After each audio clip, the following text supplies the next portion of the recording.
Okay, what's up, everybody? It's Francisco here, and I'm joined by my buddy Charles. It's just the two of us here for Sports Goofs number 151. Andrew, if you look on the video version of this, you'll see that, well, we're inundated with rain because there's a hurricane on the way to Florida. Not on our side, but it's headed onto the, west coast of Florida for now. We might cut across the state. We'll see. We're almost there. It's almost time. But, so we're dealing with that. I got Mario Tennis for the N64 in the background to have, just there if you guys want that. And yeah, Charles, how's it going? How you doing? It's good. I am being a typical Floridian and not caring by the fact that since when I heard West Side instead of East Side, West Coast, East Coast, I'm like, all right. Basically. Here. Yeah, as soon as that happens, it's like, all right, I'll just, I'll buy a couple things just in case. But you're basically like, okay, maybe if it's any, really, but we're just going to get the rain for the most part. We're not going to get the winds for the most part. I do love, and it's kind of sick to a degree, we're a very dark generation. There's always a dark humor, dark meme, dark everything that comes into it. Even more so, I feel, when it comes to natural disasters, because the memes have been popping about how true Floridians are staying out line waiting for their pub subs, get it to go, get their day drinking all set up. And this is why I feel like Florida gets a bad reputation, not because we're reckless with natural events. This entire country was reckless with COVID, so I'm not gonna put that. It's the fact that we have a very blasé behavior of wanting to get drunk during the day and getting fat.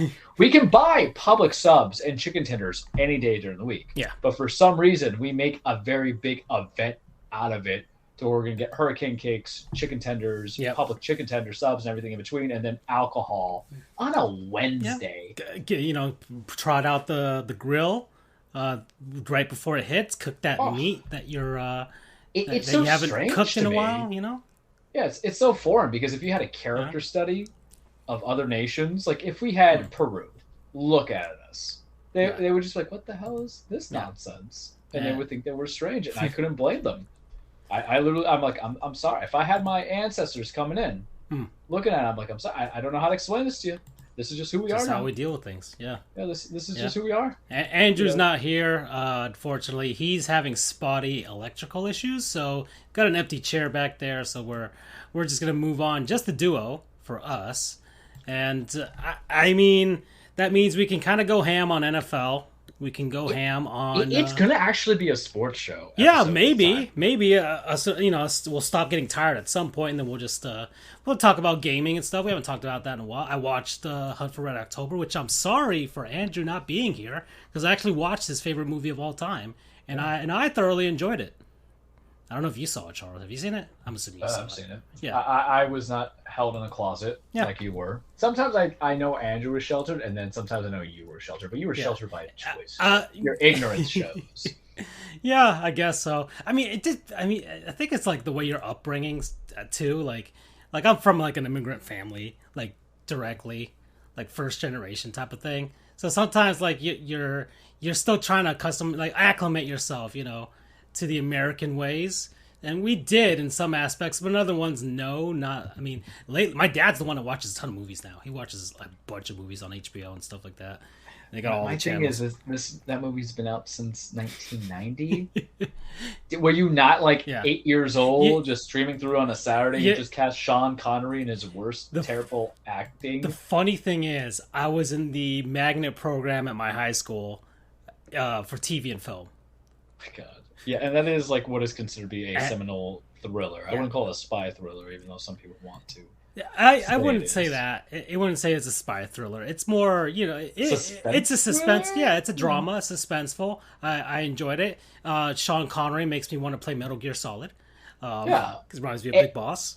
And can we just say, if you want to talk about how people feel cultural appropriation and movie stars work into it and how it's been bad now, it was bad 30 years ago when a man from Wales with an accent as strong as that is basically playing... No, he's from Wales. He's Welsh? Okay. Yeah, that he's playing a Soviet defective. Yeah. In the worst, I could do a better Russian accent. Yeah. You had two British guys. You had him and you had Sam Neill. There were a bunch of people in that movie. actor though. Yeah, Samuel looked like frickin' Oh no, he is Scottish. He looked like Ocelot. He looked like an inspiration for Ocelot from MGS3. Why am I thinking, or was he born in Scotland and then moved to Wales? Because I know Catherine Zeta-Jones is from Wales. I thought he was Scottish. Listen, he's Scottish, right? Okay, I probably screwed up. Screwed up, and I'm thinking about somebody else. Maybe different. So, actor. And I should know because British I share, actor, maybe I Christian share a Bale birthday with him. Yeah. No, Christian Bale's Australian. People love to remind you that Christian Bale's Australian. Okay, all right. Well, my bad to my birthday legacy of I don't know why. Maybe I just had a brain fart as you get older. Now I'm gonna have to go on to like famous Welsh actors. But there were a bunch of people in that movie. Like, it was him. Sam Neill was in that movie. Frickin' James Earl Jones was in that movie. Yeah. That's a studded cast there. There's some other guys, too. I can't really think of them. There's a whole bunch of people that I found out that are from Wales, and none of them, for whatever reason, are actors. Was that man. I know it was Catherine. I think you want to know why, because I was thinking of Catherine Zeta-Jones and him in the movie Entrapment, which is fantastic. But yeah, so like I understand people's anger is now, even though I still don't understand how you can say we're mad because the Little Mermaid's black. Just say what it is.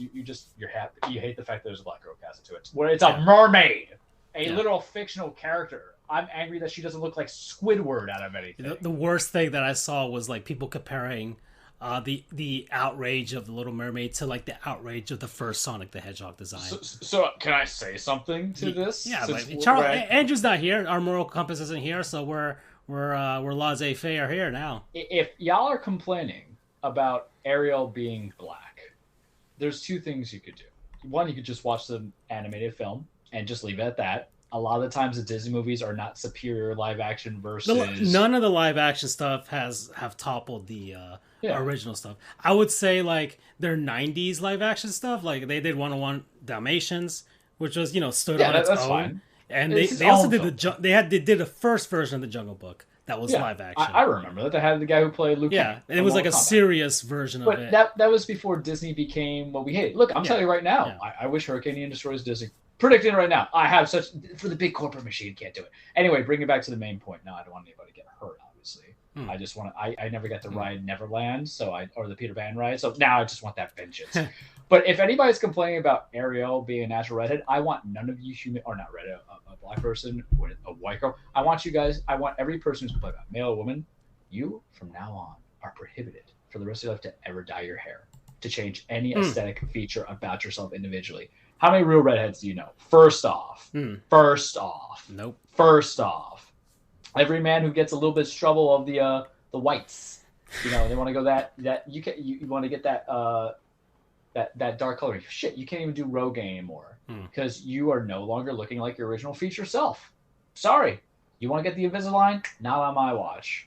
I think people don't even realize, like people are stupid, that they don't realize that. Like, this is literally just it's like a Scandinavian fairy tale or whatever. Yeah, Hans Christian Andersen. Yeah, but like, it's a fairy tale. It's a... the original one's bad. Died. Yeah, all those stuff from like the 1800s, like, yeah, it's like, yeah, you're just gonna die. It's about life and death, it's about realness. But like the Disney stuff, it's all public domain. So you know what, if y'all are so pissed off about it, make your own version, But that's what pisses me off when it comes to people complaining about recast or new. I can't even call it recasting because it's a new version of this tale that's already more than 100 years old. You literally give the sense of that you have ownership over what that role ought to be, and it makes no sense. The only thing I can give you is that if there was a live action movie that's getting remastered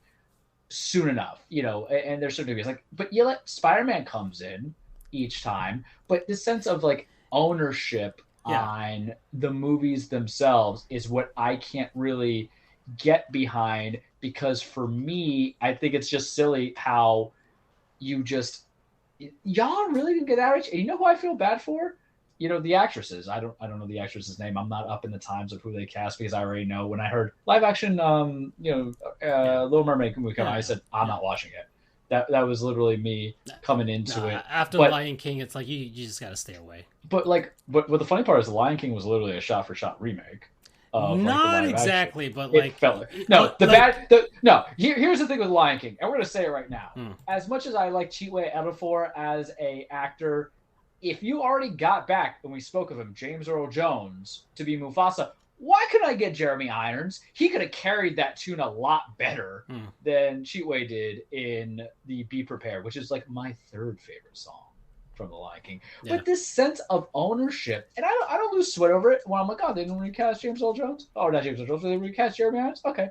You get angry for nothing because it goes back to where we're at this time, and we'll relate this to sports too, where everybody's a tough guy behind the screens. But catch me saying that enough, because you don't have that casual conversation at your local Chili's 5 beers in where someone's brave and said, I don't know why they cast an Ariel of that person, or why am I doing a Southern voice? I don't know. I'm just. It could be anybody because it's been more than just Southern people that are aggravated by this. Do a foghorn leghorn voice. But the further, let me tell you guys, the slippery slope of this conversation, and damn it, we're going into this because there's racism in sports too, so why not? The slippery slope that everybody out there talking in public about how they truly feel of it, it's not so much that it's a slippery slope of opinions coming out that everybody have a different understanding and they think that the woke agenda is being assigned roles and everything. It's two things. It's the slippery slope for the people complaining about is to show that you can't really hide your racism and predatory discriminations as well as you think you can, part one. And then part two, it should make you really aware that Hollywood and the entertainment industry personally walls out people of not just one specific color, but all colors, nationalities, ethnicities, and personalities if it does not fit the image of what they think will go to the people like you who are going to pay for their shitty movie. Nobody got pissed off at this when they remade The Nutty Professor. No. Well, because it was a superior movie. Yeah. I think people just got pissed off at the Shaggy Dog because they realized they had to pay money to see Tim Allen. That's like my running joke that I just don't like to have. I'm just saying it was a formerly white character that's played by a black man in the next movie, 40 years later. And it's like, and none of y'all remember the 1953 version. Really, if anything, this should just get you guys excited for like multiverse stuff. As far as I'm concerned, what you can do is have the original Ariel come in as one of the another, like an elder. You can have that like play an elder member and has a sing off. That's cool because that's cool homages to me. But it's got to be all or nothing with you people. Yeah, but it's at the same time, it's like the lack. I don't know. We'll see what happens with this Little Mermaid. It's just me with the live action Disney remakes are just kind of like. I think the biggest travesty is that no one's talked about casting. You cast the best suited actor or actress for any film. That's my personal belief. I think the biggest travesty, and maybe it's because of fandom that I have for this particular actor, you have not casted the perfect Prince Eric. You know who the perfect Prince Eric would have been? Henry Cavill. And you haven't done it. That's how you should be out. That's how you should be outraged about anything. Where you go and you view people. You're like, let's go from there. And you look at a person like, this is how Prince Eric was directed. Because to me, maybe I'm blind a little bit, but I do think that the actress has the essence of what Ariel looks like. But to me, any man that is casted that doesn't look like Henry Cavill ain't my Prince Eric. And I don't care about that. All I care about is Ursula. Let's be honest here. Are we really going to see it for Ariel? No, we're going to see the sassy woman who likes to make deals and has flows from Jetsam. Because Ursula's like my spirit animal. And I wish Andrew was here for this because he's a big Disney nerd too, isn't he? But he hasn't seen some of the Disney stuff. He's literally admitted on the show. So, people make up lies of how many people they've dated. Yeah, well. Oh man. So yeah, I have no idea where we're going with this. I did. If you put on my bingo card of 2022, it was going to be Charles and Francisco have a very passionate forum about the Little Mermaid. I don't know why I led to that. I think it's because this is what happens when I go on social media right before we start the show. Because there's that, and then the whole Deadpool and Hugh Jackman's coming back to join into it. Are you kidding me? Is that happening? Yeah. Really? Yeah. I thought Logan was kind of perfect. But that's kind of perfect because are you really? That's all about too much money left on the table, and Disney was like paid up to the character. I like Hugh Jackman, so that's fine. I could see he said no, I don't want to play the role no more. All right, Disney throws out a big fat check. He's like, okay, I'll do it. Even just like a cameo thing. But it's going to be him, and originally the plan was like a road trip movie, right? And of him and Wolverine. My problem is, we talk about perfect castings. I in theory, I'm okay with him for coming back for one last ride because obviously the actor that you want is not going to be there Yeah. for a Wolverine. And it doesn't. He is truly synonymous. Yeah, it's true, and it doesn't mess with that X-Men trilogy Logan timeline. They're never gonna make an X-Men movie. Disney is never going to make an X-Men movie. You want to know why? Because they've had the licensing rights for a couple of years. They've had this implant, and they realize we don't have shit to do.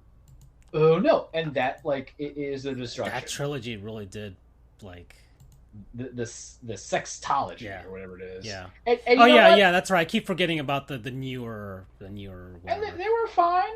Dark Phoenix was just average. Part of the problem is too. Freddie. So yeah, I don't know what's going on. What's up, Freddie? Yeah, he says there's no video. I don't know what's going on. With Twitch. I don't have a video on. On Twitter, we do have video. I see it on Twitter, but for whatever reason, the last couple episodes on Twitch, we've just gotten audio and but after the show is over, the video does show up. So I don't know what's going on with that. It's on the thumbnail of the show, it does show up that we're we're appearing and everything. Yeah, it says we're live, and then it'll play catch up, Freddie. That's what I see. You can check out our Twitter. That's probably where you can see the videos of it. I mean, you don't necessarily have to watch the video because we're not really showing much on the screen. It's raining in the studio, but whatever. And Andrew's not here because he's got spotty electricity right now with the storm coming in. So, but man, what was Hugh Jackman? Yeah, Hugh Jackman. All right, yeah, exactly. It's related to sports because what happens is you have quarterbacks. This example. Look how big a segue this. Tom Brady. Tom Brady leaves the New England Patriots, but life goes on. Cam Newton. Cam's not my quarterback. He's not this and this is Mac Jones. Yeah. Then we got A-Rod and Barry Bonds wanting to come back for one more go around. And I honestly could see Barry Bonds being a DH. I would pay for it a little bit. I'd pay for. I stick Barry Bonds on the Marlins. Have him come back. Don Mattingly's leaving. So yeah, for the fandom, I do it. I don't need to see A-Rod because I know he was literally limping to the gates, not even be able to hit with a wiffle. The man couldn't hit a wiffle ball. Y'all took the steroids away, and he just started deteriorating after that. Yeah, it was just game over. Yeah. Oh man. I guess. What an interesting startup. Yeah. Well. I don't care about it's actually a very overrated Disney movie, but that's the hill I'm dying on. Yeah. All right. So what Sports. Oh yes. Okay. I went to Coors Field. That's what I did. I went to go straight to it. All right. Yeah. We'll just go right into it. We haven't talked about baseball. It's probably the closest thing we're going to talk about. Yeah. Cleveland, the Guardians made the playoffs, which I'm actually happy about. I think it's very good because, here's my question. Because since we're talking about Cleveland, is there anybody else who's really AL Manager of the Year except for Tito? Because no one. All I said was that Minnesota and Chicago were overrated. I thought Chicago would get there, but you got to give that man his flowers, right? Because youngest average age team in baseball. Only two big names that I know of on there. Yeah, their studs ain't even doing stuff. Jose Ramirez and I know Bauer. A couple other guys. Not Bauer. The pitcher. The pitcher is.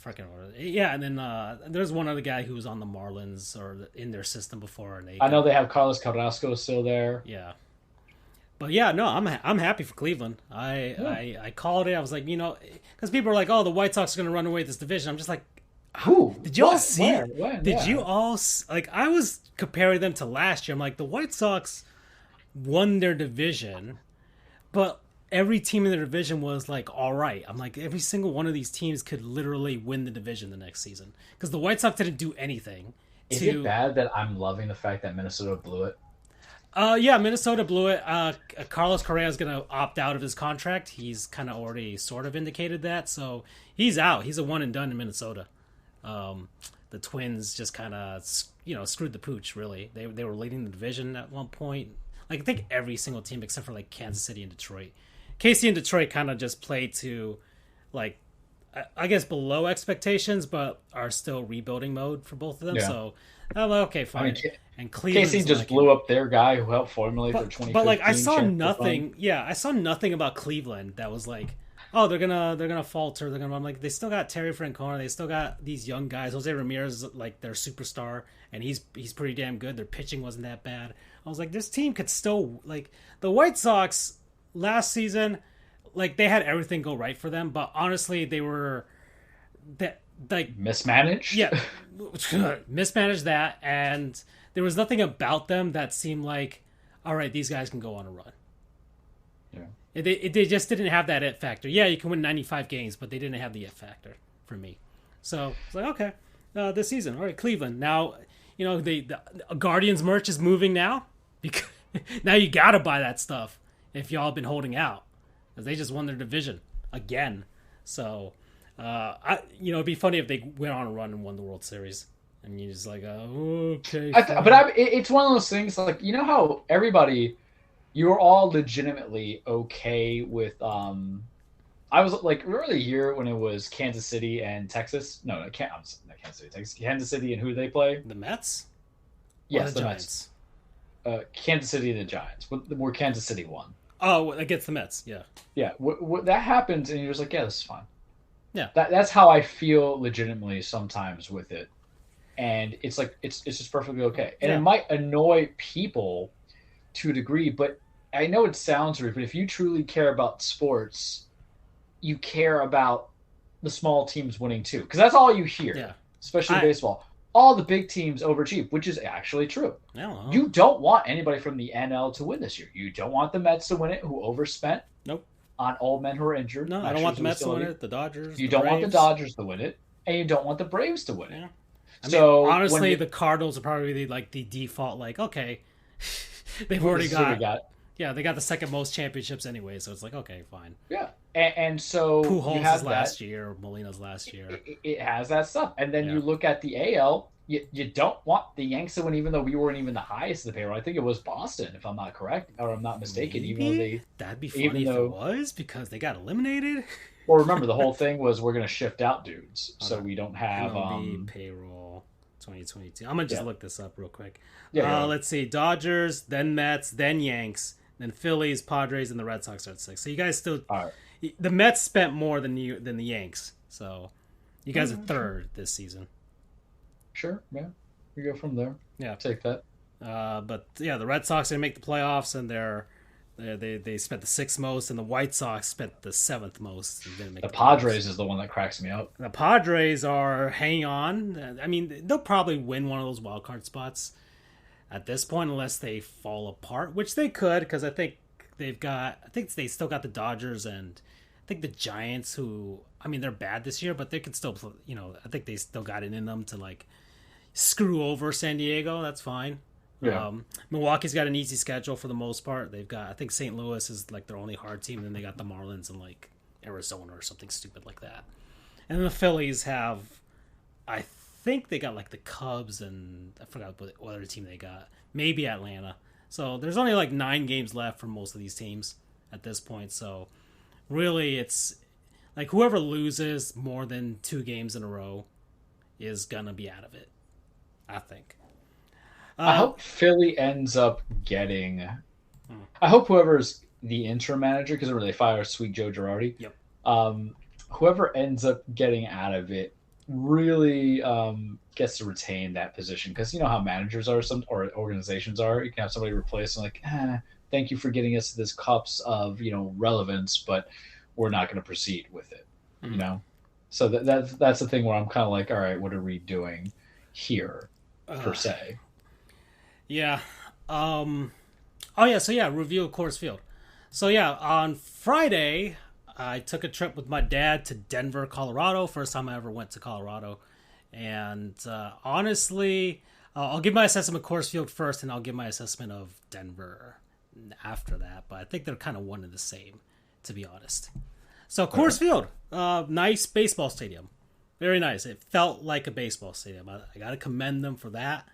I was roasting the Marlins on Twitter while I was reviewing Coors Field on my Marlins history account. As you should. Yeah, and I was basically like saying like, they got this and they got that and they got this, and like Marlins Park, like you've been there, it kind of feels like, okay, fine, there's a baseball field in the middle of it, but it still feels like it feels like an empty mall. Partially out of place, yeah. Yeah, an empty mall, partially out of place. It has nothing going on around it. Like, you just got Abuelo and Abuela's house right next door. Like, that's all you got. And then that, like, inside the ballpark, they've it's like they've got some things, but it's like nothing really stands out. There's no real playing into like their history of like, hey, we won 2 World Series. It's we've had all of these players, that have played here. As much as like the Marlins don't hold on to players, they still got guys that came by. Like they still had guys that were significant, that did things, that won awards, that got Silver Sluggers and batting championships and all that stuff.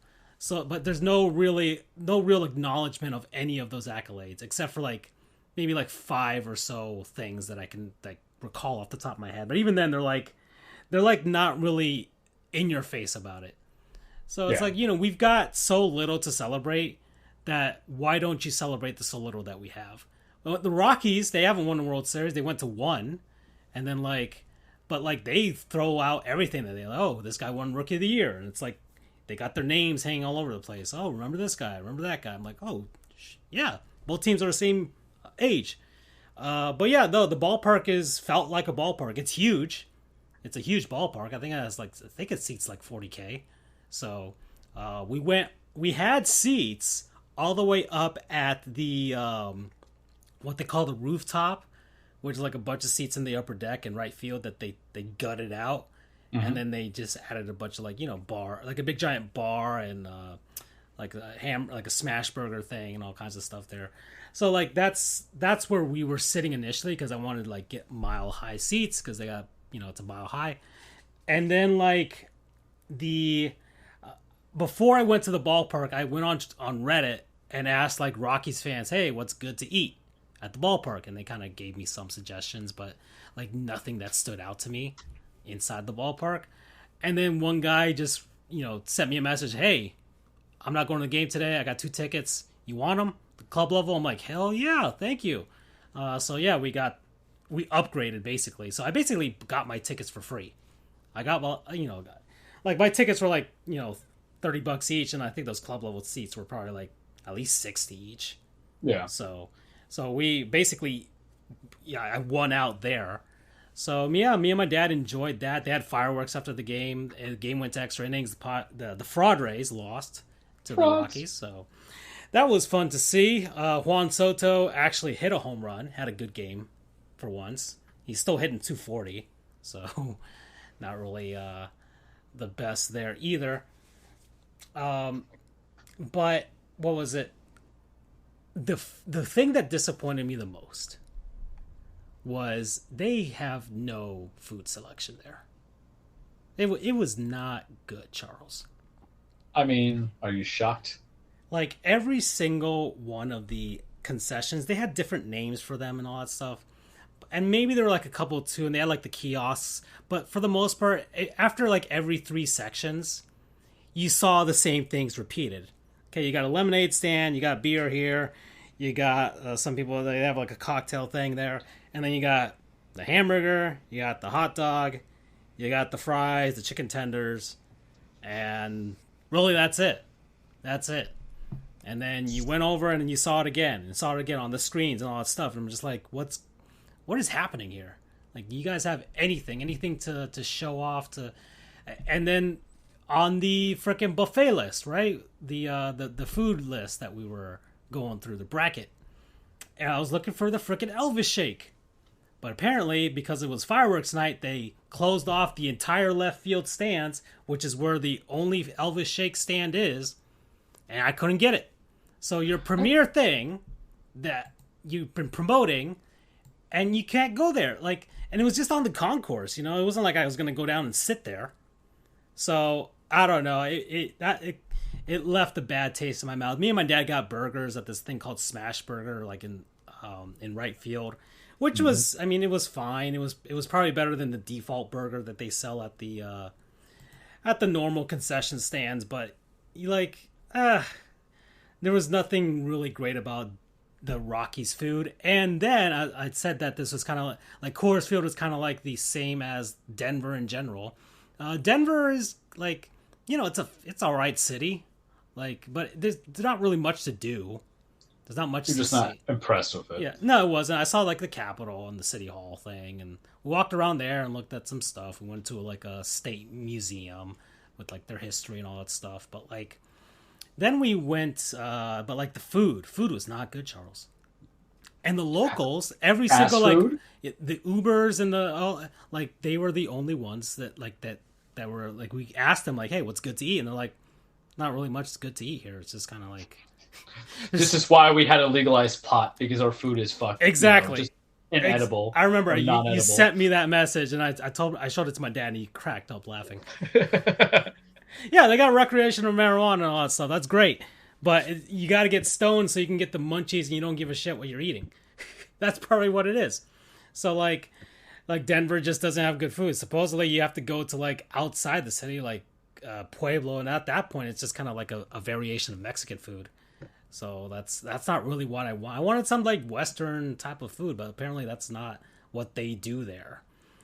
And as far as anything interesting, you got to go into the mountains to like go hiking, or if you're in the winter, you go skiing and all that stuff. But like, they're like an hour and a half away from Denver. And I think that's why I really emphasize anywhere I go that does like specialty burgers. Yeah. Because when you're in like out of nowhere places that you think and have this assumption are going to have these fantastic options for you, and it turns out to be literal ass. Yeah. You know, you got to go through a specialty burger. When people say, Charles, what do you mean by specialty burger? I'm like, when you go to any kind of food chain establishments, right? The franchises, and you're right, they do some weird stuff. Because I think about when I went to Carolina and I sent you guys the donut burger. Yeah. Your assessment is spot on, because guess what? The first place we went to was. It was literally a burger place. Oh, there you go. Yeah, it was called 5280 Burger. They had a bunch of stuff on variety. I liked the burger. I had like an avocado something burger. It was fine. That's probably your Southwest mixture. Yeah, I mean, like avocado with a jalapeno spread, pimento. Yeah, so it was fine. I'm like, okay, cool burger, and I thought like it would expand from there, but like it wasn't. And then like the last thing that I had there, which was me and my dad were like, we got to get some like buffalo or bison. You would think that's what they have. Nope. And I was looking on Yelp through their menus, and like I looked at John Elway's freaking restaurant and Peyton Manning's restaurant. They ain't got no bison on their menus. Would you even dare go to somewhere like that? It's not like it's gonna be like Shula's where you're gonna get paid. What's Shula's claim to fame? The high price steaks? Yeah. Everything else that comes in between? Yeah, it's all the same model.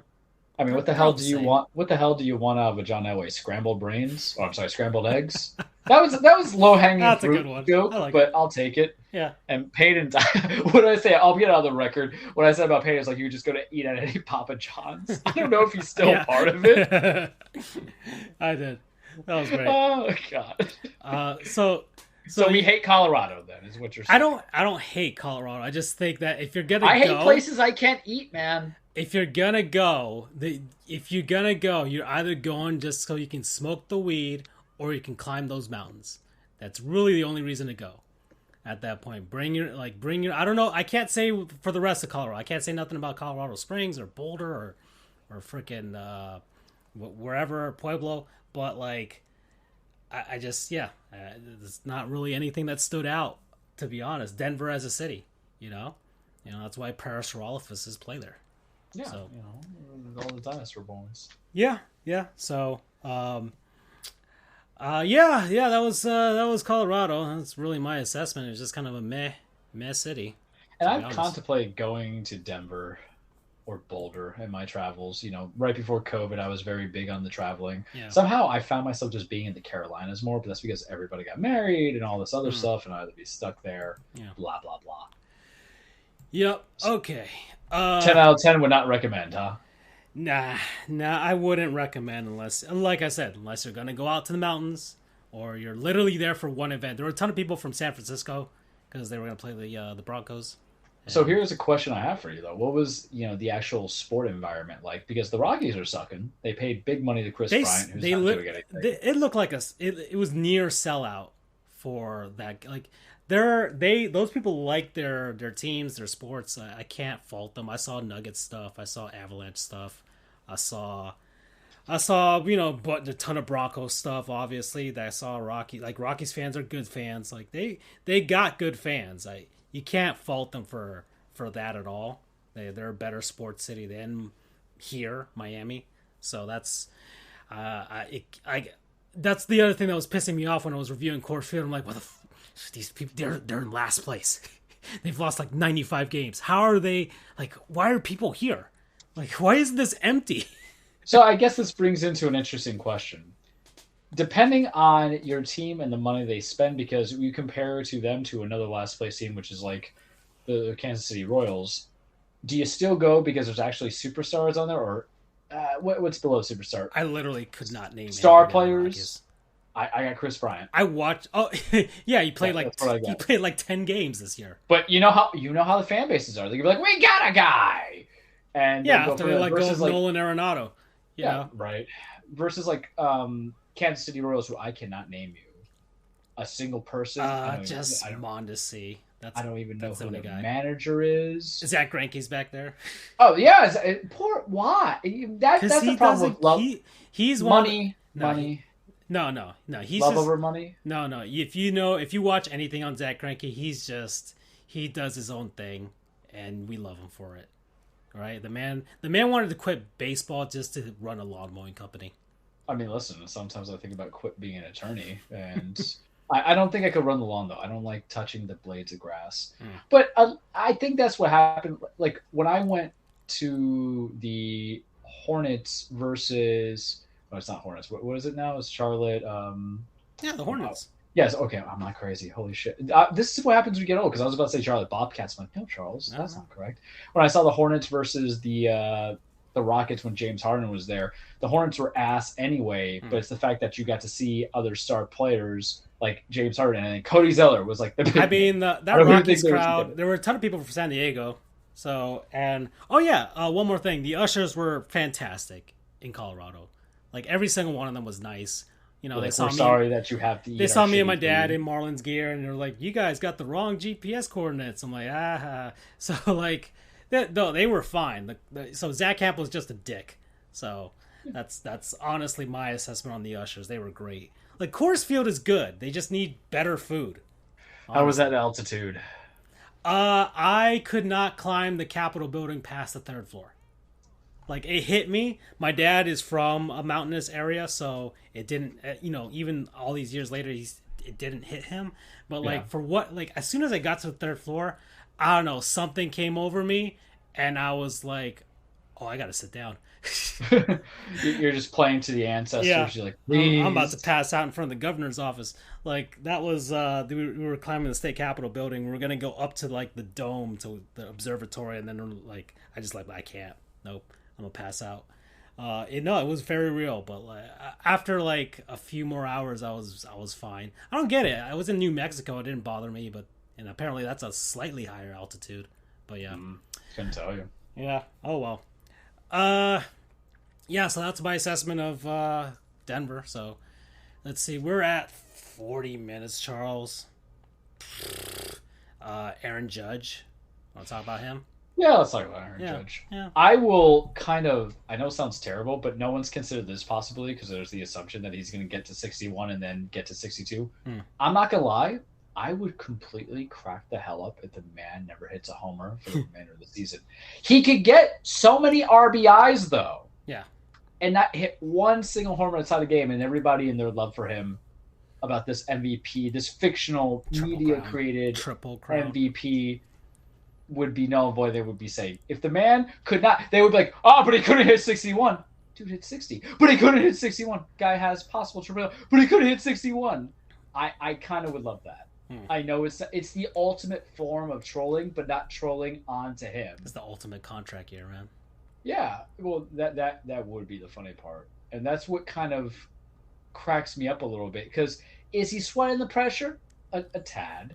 Do I think that people need to remember that sometimes there's an affected by who they play with pitchers? Yeah, because that's the problem, I think, with great hitters, fantastic hitters, is that players forget that there's great pitchers out there as well. And the slew of people that they have. Now, mind you, would I have love for him to hit a home run off of Nick Pivetta? Would I have loved 61 and 62 to be against that fraud Alex Cora? Kept walking the man. Yeah, but what cowardice, what cowardice, and that's what ruined the momentum. But that frustrated me beyond belief that they could even, venture, and it's a good thing regardless for him. But if this man did not hit a single home run from here on out, I still don't think it takes away from the fact that he should be MVP. But to continue on with the real analytical assessment of this, I don't think he's an MVP. I think all that is just Twitter hype.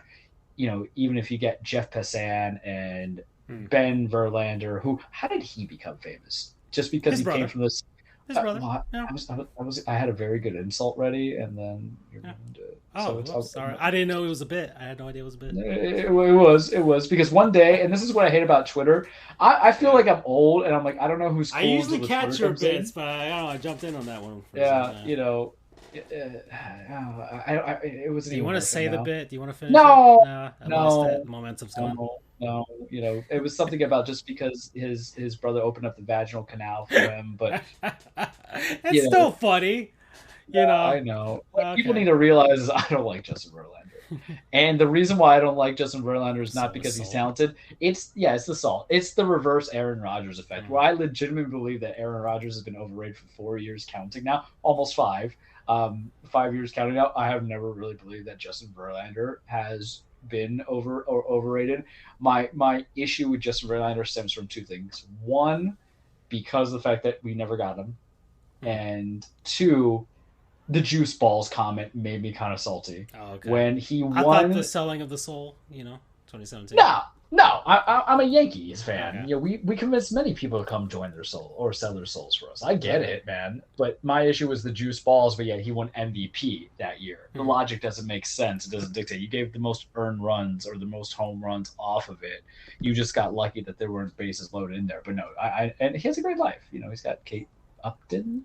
It's one of those kids that come in there. Good for him. But Ben Verlander, I'm like, who the hell is this guy? And my thing is that how do you, and this is kind of a steer away, but it can come back and loop into it. How do you assess credibility of an analyst if they've never played the game and their brother plays it? I'm sure Ben maybe has played the game. I mean, I think I've never heard about it in my life. He could still be an analyst, like even regardless of like playing and stuff, like John Clayton for like the NFL for the longest time, But John Clayton, was he really an analyst, or was he he was more of a locker room reporter guy? Yeah, I guess. Because it's the same thing when I talk about the fantasy football guys. I really detest them.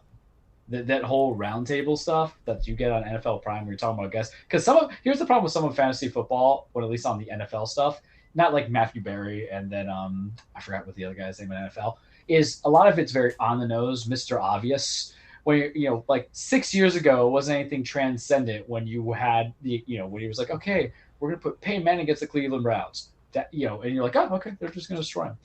Anyway, I digress. But Judge itself, it's Shohei, and it's always going to be Shohei. And what did I tell you guys in the group chat a couple weeks ago? Because you created this monkey's paw of this duality, and you open up this Pandora's box of it being Shohei the first time and saying that the batting doesn't mean anything.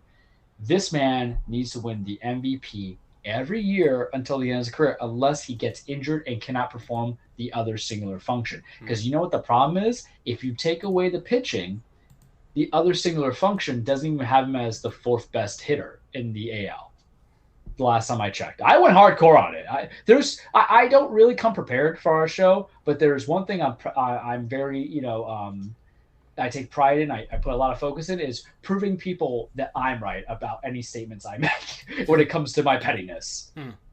Oh, yeah. The KD way. Ego of my ego, petty of my petty. Yeah, well, that's a lawyer in you. Yeah, well, for people who don't get that reference, DMX, flesh of my flesh, blood of my blood. So yeah, that's where we're at in that situation. So he's not going to get it. It should only go to Shohei. Stop lying, because even what you sent me the other day, man, you're like, oh, he just struck out 200 people. I'm like, yeah, because you started this precedent last year. There was arguments that could be made that it should have been Vladdy Guerrero Jr. Now it's not. Speaking of which, screw you, Vladdy. I hate the fact that you got that homer off us last night. Yep. But that's my thoughts on him.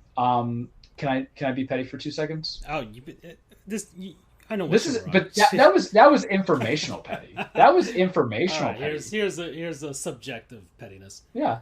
Alex Cora is hot garbage. Can't manage. Yeah, let's do it. At all. Red Sox got eliminated. Crybaby bitch. Yep. Wants to complain everything about being either COVID or injuries. Like, we didn't have the same thing last year. And then the Matt Bloom, I think it's they Matt still John Bloom, spent like $180 million. Oh, but it's never him. And y'all want to love him so much, and you want to crown them. And I feel bad for Red Sox fans, man. And the only person I feel bad for is Chris Sale. I don't feel bad for Chris Sale. Matt, I think he's purposely injuring himself. I'll be the one who goes on the dark web and say that. Chris Sale personally, who falls on a bike? Come on, you're a grown ass man. He personally, I feel bad for Xander, but he didn't get paid.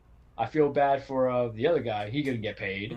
Mookie Betts is just the minute they traded away Mookie because they were too cheap and they went with Sale and everybody else was when I'm like, they're a stupid ass organization. Yeah, like Mookie now is doing fine, and that's the problem. He's just doing fine right now, which AK is like very good, but it's just everybody else kind of doing very well because Paul Goldschmidt. But he's on the Dodgers, so it's like.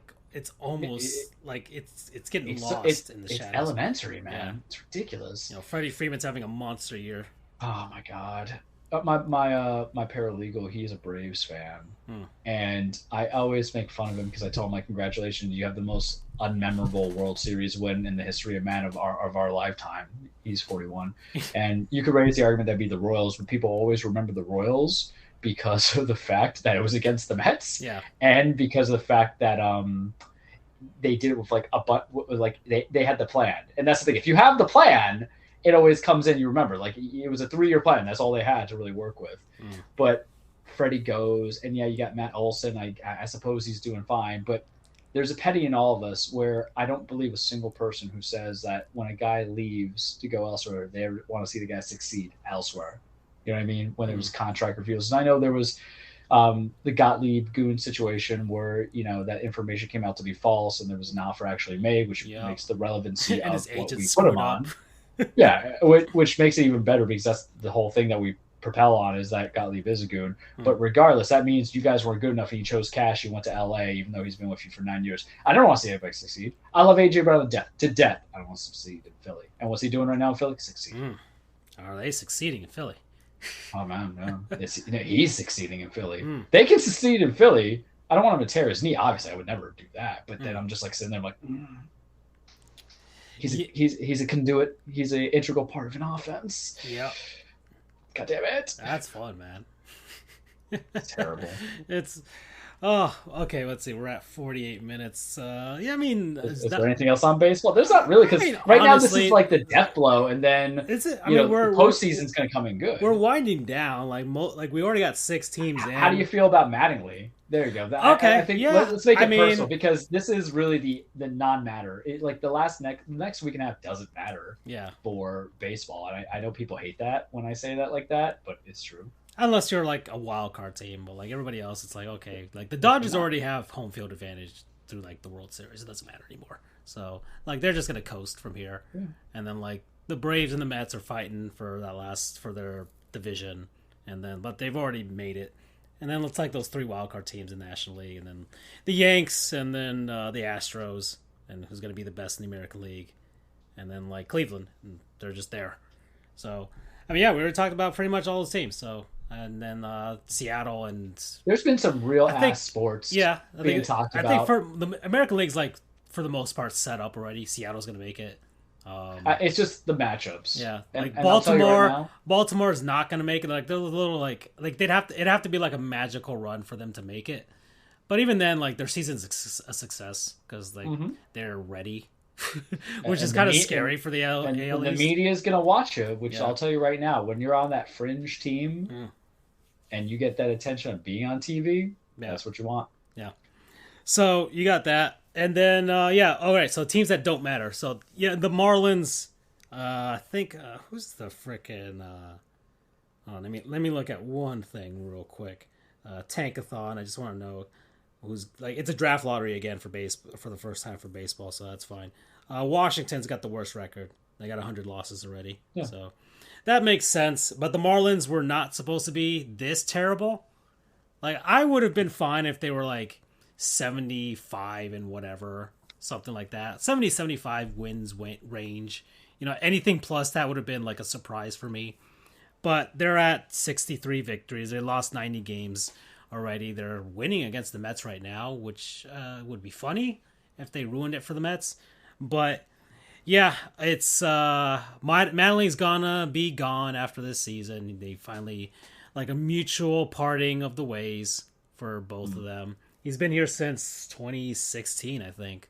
So he went through the whole Jose dying thing, and then the ownership change, the Jeter years, the COVID, and now this. So I'd like Don Mattingly. I don't think there's many people that hate him except for like Dodgers fans. So like I which is understandable as well. But I honestly was surprised he even came down here. Like after the Dodgers situation, like I thought he would go to a similar team in that sort of sense, a team that can at least spend some money. But he came to Miami, because he stayed all these years. They extended his contract. I think he basically worked on his craft. I guess maybe that's how he thought of it, like just working on his managerial craft. And there's only so much you can do with this Marlins team. Like, they don't spend money, right? They made a fluke playoff appearance in a shortened year. That's fine and all. But I liked it. 2020 was fun. Cool. They were 11 wins away from the World Series, which is a surprise to me when I say it. But yeah, he's got the most wins in franchise history. There's really not much I can say. Doesn't feel right. Yeah, he's got the most wins. He's got the most losses. So that's it. But it's just gonna be one of those, like, those nothing eras in a sense. Like, okay, that was a weird time. But I really have nothing bad to say about him. It's because he just doesn't have much to work with down here. So it's really hard to assess his. So he's a chicken and ham sandwich. It feeds you, but you can do better. Like, honestly, I don't know how if you had like a competent front office, how would he do that? Would he just be the same as he was when he was with the Dodgers? Would he have been better? I kind of compared him like you to, I told you, like, to Joe Torre, right? Mm-hmm. Joe Torre was with like the Braves and the Mets and the Cardinals, just like these teams. Like, I think the Braves were were kind of like the Marlins back in the 80s. They were just terrible and stuff. And I think he was on the Mets. The Mets were the Mets, and he was on the Cardinals he managed them for quite a while, and it just kind of felt like a disappointing period for St. Louis. And then, like, he really, he was all right as a player. The same thing, right? He was great. He was a good player back when he played for some time. Probably not as good as Mattingly, but then he goes to New York, and it's like, okay, the perfect situation, right? And that 96, he can also, yeah, and he also kind of, go ahead. Yeah, I was just saying like that, but at the same time, he showed his managerial prowess, because like that '96 Yankees team wasn't like the '98 through 2000 Yankees team. I think he benefited a little bit from the holdovers from Buck Showalter's time. That's true. Who is the Buck Showalter and Dusty Baker are your ultimate plug and play guys. Yeah. If you ever need a manager to kind of go in there, because yeah. Buck made he kept the right dudes, Paul O'Neill and a few other guys. And then the youth was more of Cashman, but you got to remember too, when you're talking about management and stuff like that, that's a very top down, down up, because you figure out who you're going to call up from the AA and AAA. You trust your scouts, but also the talents of who to put into lineups, unlike a certain Aaron Boone. Yeah. Why the hell is Aaron Hicks still on that team, even though he had like his 100th homer the other day? Woohoo! Good for you. And that's the thing, like same thing you mentioned, like as far as like the guys calling up and everything like that. Like Mattingly, there was only so much you could work with here in Miami. We have pitchers. That was the one really good thing. But I think that's also part of, like, you can credit him with the staff because he has Mel Stoudemire Jr. as part of his coaching staff. And, Mel Stoudemire was also like a fantastic pitching coach for the Yanks. And so his son is basically just as good. So the Marlins pitching has been elite for like the last couple seasons. But like our hitting sucks. Our hitting development sucks. So like we literally didn't have a central fielder this season. You have guys who are hitting and playing like they're in AA ball, man. Yeah, like we didn't have a center fielder coming into the season. We never got one.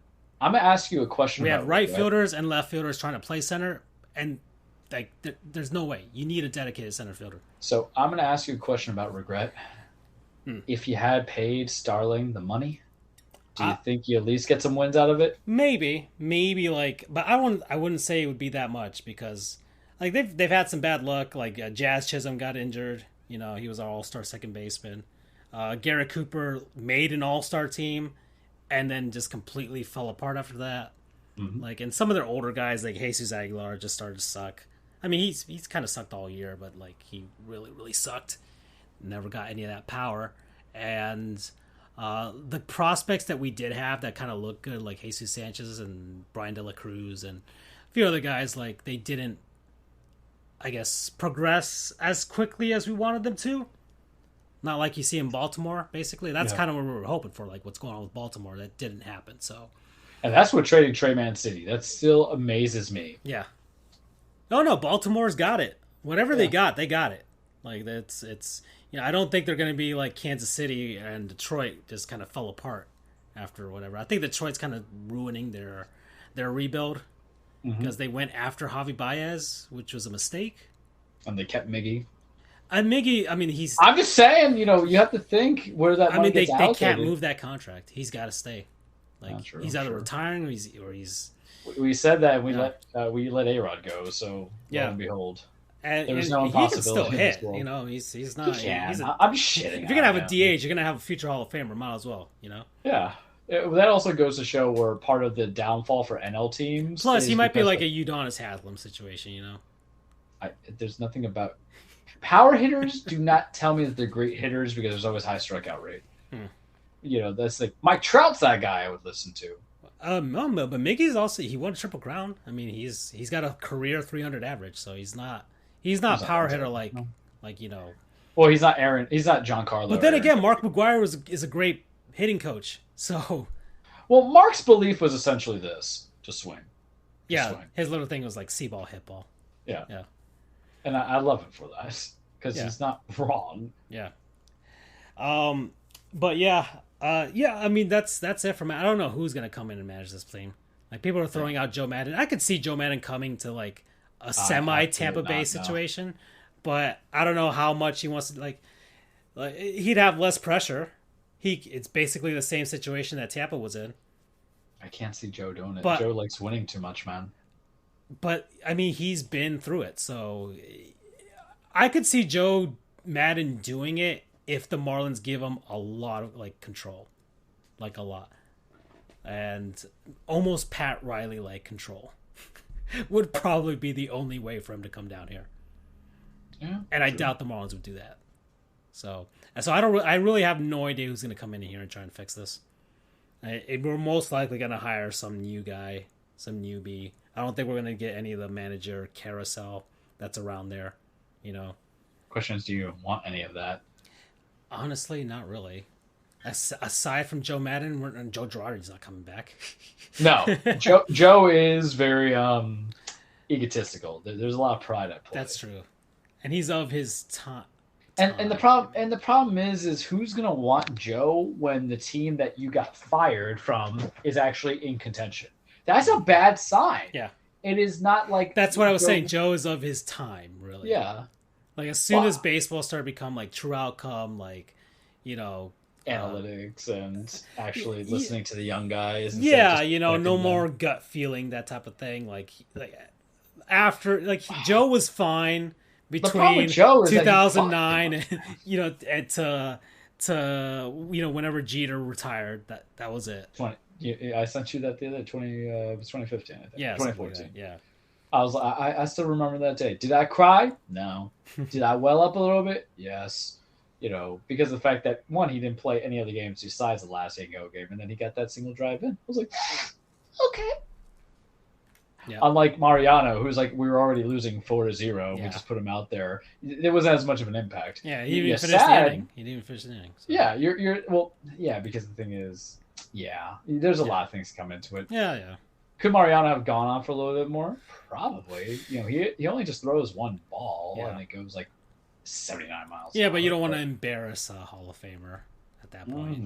Tell that to half the Hall of Famers who are still playing. Well. Let's see. All right, we're at an hour, so that's enough baseball. That's it. We're done. Let's do it.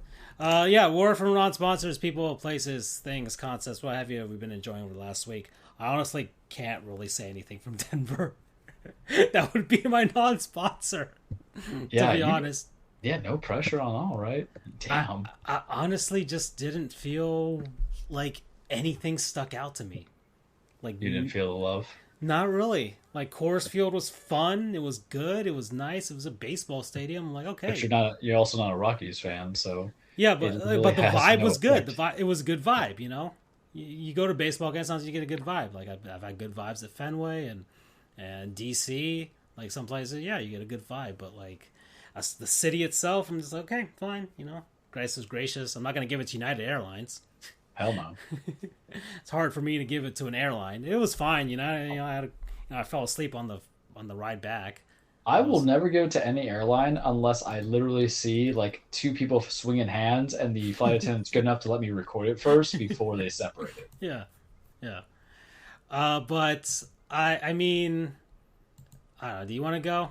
I can't really. I think I know what I could be talking about. And I don't have much, but I've mentioned them in theory, but I can roll with this. All right, I got this. So it is hurricane celebration time. So over the weekend, I didn't do much. I thankfully just got to chill and relax and breathe until Sunday came around. But the thing about hurricanes coming into it is that normal Floridians, because we talked about weirdness, if anybody was observing the stuff that we were doing, people like to go and barbecue and stuff like that, and then grill and then have many assortments of meats and spices and everything of that nature. Well, I did that Sunday. I went over to Hootie's house. Shout out to him. Right. He was doing his barbecue, stuff like that. We talked about, we watched NFL Red Zone. I don't like Red Zone. I'm saying that right now. This is not a shout out for Red Zone. I miss kind of the feel of being able to watch games beginning to end because it's too, it's too ADHD for me to be like, oh, here's this thing. Here's that. I'm like, but I want to see how you get to the drive. I don't want to watch. Like, you pay money to you see can go on thing. YouTube to look at that stuff. Like I don't understand it, but we had a little bit of barbecue, and the man went and got his meats from everywhere, and then he got his sausage from everywhere. So there was sausages, there was hot dogs, yummy. There was hamburger, there was chicken wings, drumsticks, which are bigger than regular drums. Kids gotta know the differences, right? They're starving people. Don't get hungry. And then like steak. So he dropped some cash going there, and then he had margaritas. He got Margaritaville maker, which is nice. But he also went to Pepper Palace, which I have mentioned before, but on a particular brand. But I don't know like the brands I had from there. So they'll be my non-sponsor because there was an assortment of spices. And Charles loves his meat. Charles also loves his hot sauces, even though his doctor doesn't want Charles to be as crazy about hot sauces. That's why he's on Pantoprazole now as 33, getting a little bit of that reflux. But you know what? I'm going to raise no punk ass. So my boy got the stuff from Pepper Palace. Buy 5, get 6-3, man. Buy 5, get 6-3. So we had an assortment of things, sweet, rum whiskey, bourbon glaze, very hot stuff, punch in the nose, the world's hottest beef jerky, world's hottest popcorn. I had the world's hottest beef jerky. I love jerky. I like meat. I had it. My tongue was burning for like 5 minutes. Jesus Christ. They got that peach serrano I've had before and a few other things. It's a good assortment. The closest one for me is at Wellington, which is kind of far, but I can order online. It's basically you can go and sample and try it out there. And I think that's a damn good time because let me tell you something. Some of y'all people, whether it be on the barbecue or in the home, on the pan, y'all don't know how to use seasoning. And if I come over and I got to eat, if I want to eat cardboard, I'll just order like, not Jimmy John's, a Little Caesars, and just eat the cardboard there that they give you. It's fine. So sometimes I have to add in a little bit of flavor. You got to get them on the skulls. You got to get them like that. You're like doing hot ones and make it all delicious. And I love eating them spicy foods. It's not even the Hispanic side of me. It's the everyday change of life. Because when I lived on my own, man, let me tell you something. When I used to food prep, my food prep was if I bought 2 pounds of pork or chicken, I literally would eat that the whole week. So I cook it all. So variety is the spice of life, and that's what I would have to do with those meats. So I'm not stuck eating the same thing over and over and over again. So we would have barbecue sauce, we have hot sauce. That's what the purposes of Pepper Palace would be. accentuate your taste buds, burn your taste buds to a degree as well. Live a little in life, put a little flavor in your tongue. Go to Flavor Town, as what Guy Fieri says. Yep. So, enjoy it. So Pepper Palace, check for a local place near you, try out the samples. You can just order some stuff online, get those crazy deals, and then thank me later. That'll be my non-sponsor promo code Palace of Pepper. Make it simple.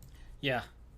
Yeah, no, I think there's one in the Dolphin Mall here. There should be. Yeah, I think that's where we went. So yeah, I've gone there. I've partook in the stuff. They got the little spoons, so you can try out the different flavors. It's always fun. Yeah, all right. So I got mine. It's an oldie, but it's I guess it's a goodie now because it's Banjo-Kazooie. Yeah, yeah. I was kind of expecting that. That's why I was shocked when you I was just kind of looking for something else. I beat Yoshi's Crafted World. Did you like it? I did. I enjoyed it. It was fun. Very chill, very wholesome. It did, yeah. And when I was flying to Denver, I played the single player of Splatoon just to work on my craft and stuff. My internet was good enough to actually play, and we tried. Did Grub win? I don't think we won, man. I didn't even want to look. Like Sunday when I got back home, I don't even feel like playing because we were already losing. We were losing. I was already discouraged. I'm like, we probably picked the team with the worst people in it. So, well, it felt that way. It did. It absolutely did. I was thoroughly disappointed in the performance of pretty much everybody. Pretty much everybody, even myself with some of that. I was just kind of like, I don't know what's going on, and it really did feel like when we were playing together, it did feel like it was two of us. Yeah. And it just nothing was working. So I was just like, is it the patch? Did they make some things OP? It kind of felt that way. So I'm waiting for that next balance patch. To be honest, I feel like they changed some things. Like the mechanics feel a little bit different as far as it was just the defense. I don't know. I felt like I should shoot them 10 times and they would bust. I was playing handheld, which was kind of weird. Yeah. So, but I felt the same. My dad was watching me because we were watching a movie, and he's like, "What the hell are you playing?" I'm just playing. Hold on, I can't talk. I'm literally moving all over the bed, trying to aim and all that stuff. But I was just disappointed I didn't get to the second half, but I had to go have meat in my mouth. Yeah, so, I didn't want to play the triple play stuff, even though it probably would have fared better. But oh well. Anyways, Banjo-Kazooie, that's what I want to talk about right now. So it was re-released on N64 for the Switch recently. Microsoft and Nintendo are buddy right now, so they really are it's the meme with Arnold Schwarzenegger and was it Carl Weathers? Yeah, they're just doing the and Predator. They're just doing the big grab. Yeah, the grab. Biceps hold. Yeah, the biceps hold against PlayStation right now. So that's what's going down. Banjo-Kazooie, I've been playing. I never played it on the N64. Maybe my cousins had it, but I never actually played it, and I never had a chance to get it before. I played a little bit on Game Pass with the cloud version, but it's the beauty of the Switch with the save states is masterful. Because the 360 cloud version is you make a mistake, you got to go up and do the things all over again. But here it's just okay, just go back in time. There's no rewind feature like NES and Super Nintendo, but which I don't think you would want something like that though. Yeah, it's a little hard to pull off on the N64, but it's still whatever. You just get the save state. That's great. So yeah, Banjo-Kazooie, it's fun. It's a game that honestly does encourage itself to be 100%ed. If you play, the way it's structured is very compact. It's not as ridiculous as, I don't know, you play Donkey Kong 64. Yeah, where you're just connected bananas everywhere. I mean, yeah, Donkey Kong 64 is just ridiculous. Whereas Banjo-Kazooie is a very contained experience. I'm 13 hours in. I'm almost done. I'm at the end.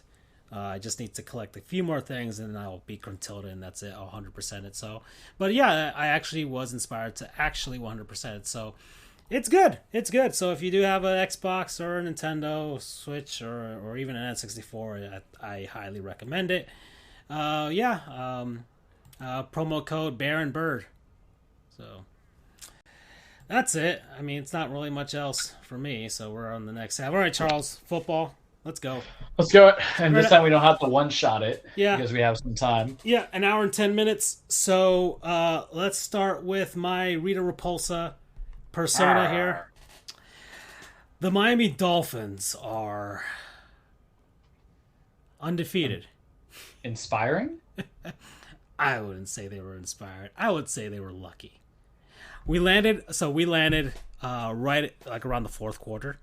Mm-hmm. So me and my dad, it took us a while to get off the plane while it was taxiing and all that stuff. Was waiting the runway.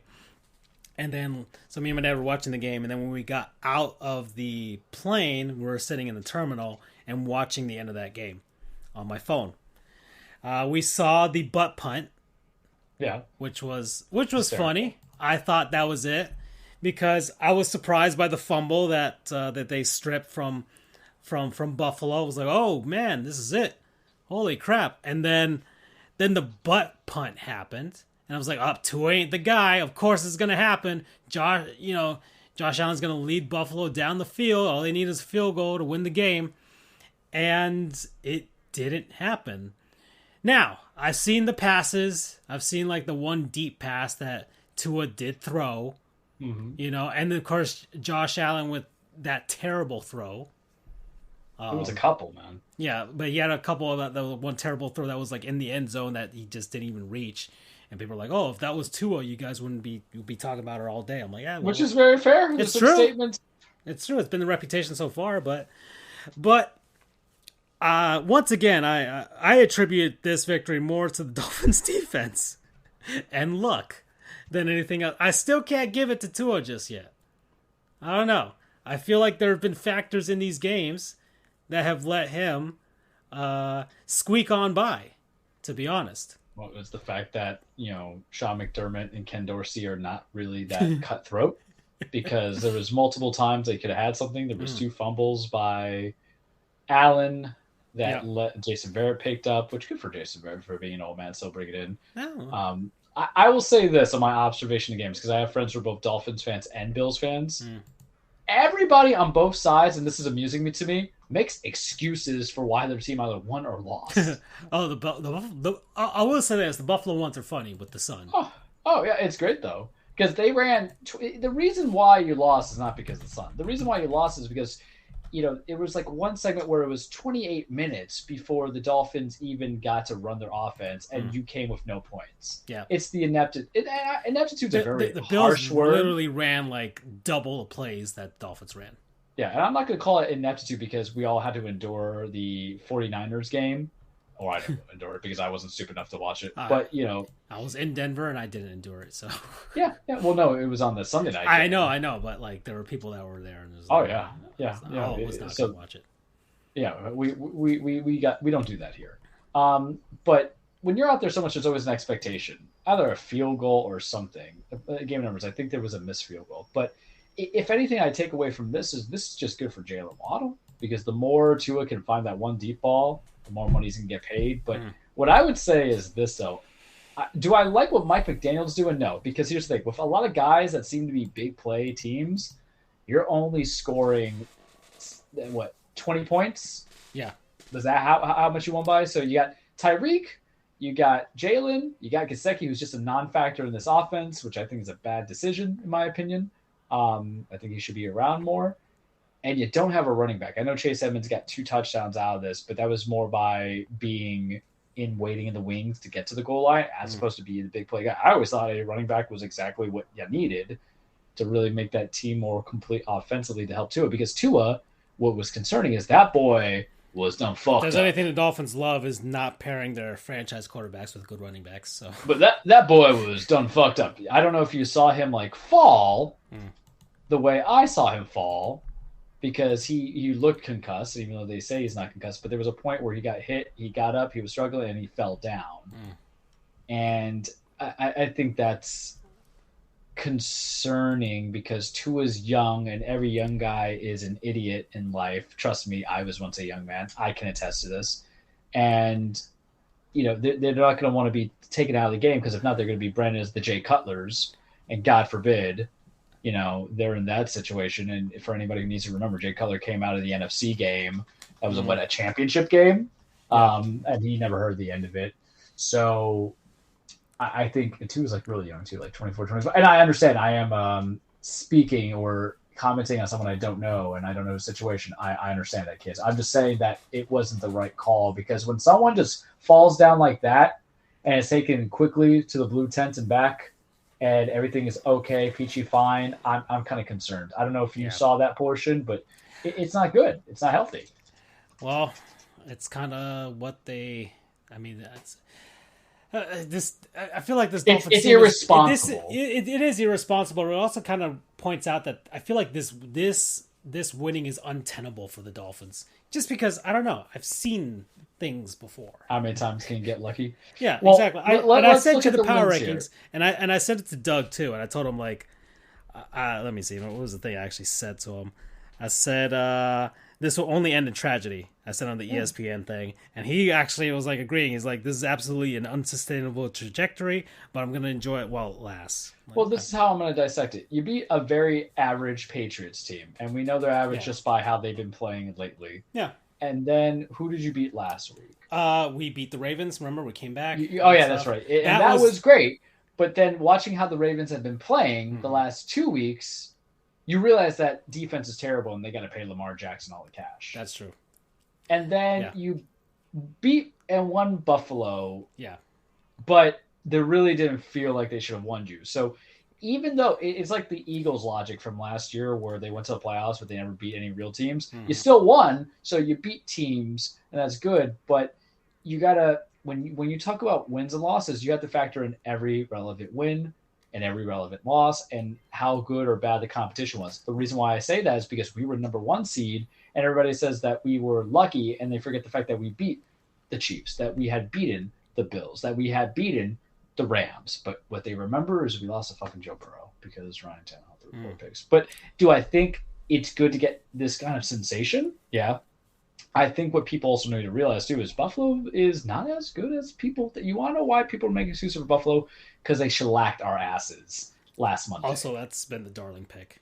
So yeah, well of course. Yeah, they're all those analysts, all those people are not gonna admit fault. Oh yeah, like they want Buffalo to succeed. And when they do, it's disgusting. Yeah. It is literally. I'd rather them be proud than just being repentive or contrite. So that is another Dolphins game. Let's see. The Browns beat the Steelers on Thursday night. Pittsburgh doesn't deserve anything nice. They're not a good team. They're not. I mean, we've known this, but they're more of a not good team than people realize. So I don't even think it's Mitchell Trubisky at all. No, he's been playing fine. That Matt Canada scheme seems very average. Yeah. Well, okay, so that happened. The Bengals beat the Jets. All right. That's a good reset game for the Bengals. Yeah. Right. Okay, get the Jets. Work on some things. Get some confidence back. You guys play the Dolphins on Thursday. Yeah. We'll see what happens. So everybody's been playing that up for this coming week because they a rematch between those two guys from college. Okay, you guys beat the Raiders, Titans. Good for us. We should really be 2-1. We should have not lost to Brian Dabble. If our defense is super concerning, they can't hold leads. That's what happened with the Giants. Finally you're like, okay. But yeah, anyways, Tennessee. I would be super concerned if I was Oakland, if you had literally a team that was a playoff team last year just fall so bad from looking like they are incompetent. I mean, and they are honestly, incompetent. The Raiders have always been incompetent. No. But that's the problem, though, is that you can be incompetent, but like everybody, you traded for Devontae Adams. He's not part of the scheme. Josh Jacobs isn't being used the way he should be used. Derek Carr's going to be that's why he stayed and paid extra, because they knew they were going to sandbag him a little bit with the media and everything like that, instead of just saying it's Josh. Because the thing they're not doing is they're not talking trash about Josh McDaniels. Because I saw those games. There was a pick in the end zone. There was a lot of stuff that didn't help them. And their offense has been bad because they literally have no offensive line. They have a couple guys who got injured. They trade away some guys too. They trade away Alex Leatherwood, who was their first round pick last year, and they gave up on him. I mean, listen, I get it. We had Austin Jackson, I think was his name was, and we traded him in a heartbeat. Was it Austin Jackson? We sent someone into you like 2 years ago because he was a problem child. This guy wasn't a problem child; he was just overpicked. Welcome to the NFL, where guys get reached on. But I was just like, ooh, buddy, it was just insane. And you do have some pieces that work in, but then they cut Kenyon Drake. Remember, they did a lot of stuff to get rid of people, and this is the whole Patriots mentality. I think that is infectious to a degree, like a cancer with any coach who leaves that isn't Bill himself, because it isn't just Josh, it's also Ziegler or whatever his name is, the GM, where now those chickens come home to roost. And yes, the AFC West is not as tough as it is, but just because the Broncos look anemic doesn't take away the fact that they're 2-1 and you are 0-3. And you still got Kansas City in your division. So Kansas City's gonna be fine. Kansas City's like the default division winner. Like we'll segue into that game right now. Everybody's talking trash. I watched parts of that game too because of Red Zone. Everybody's talking trash and blaming Eric Bieniemy for being soft. Harrison Butker is injured. They had Matt Amendola who missed 2 chip shots.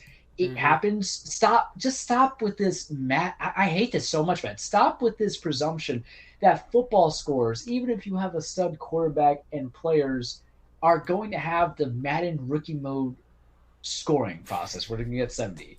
Yeah. Like, you don't watch football if you have those expectations. Y'all were rubbing.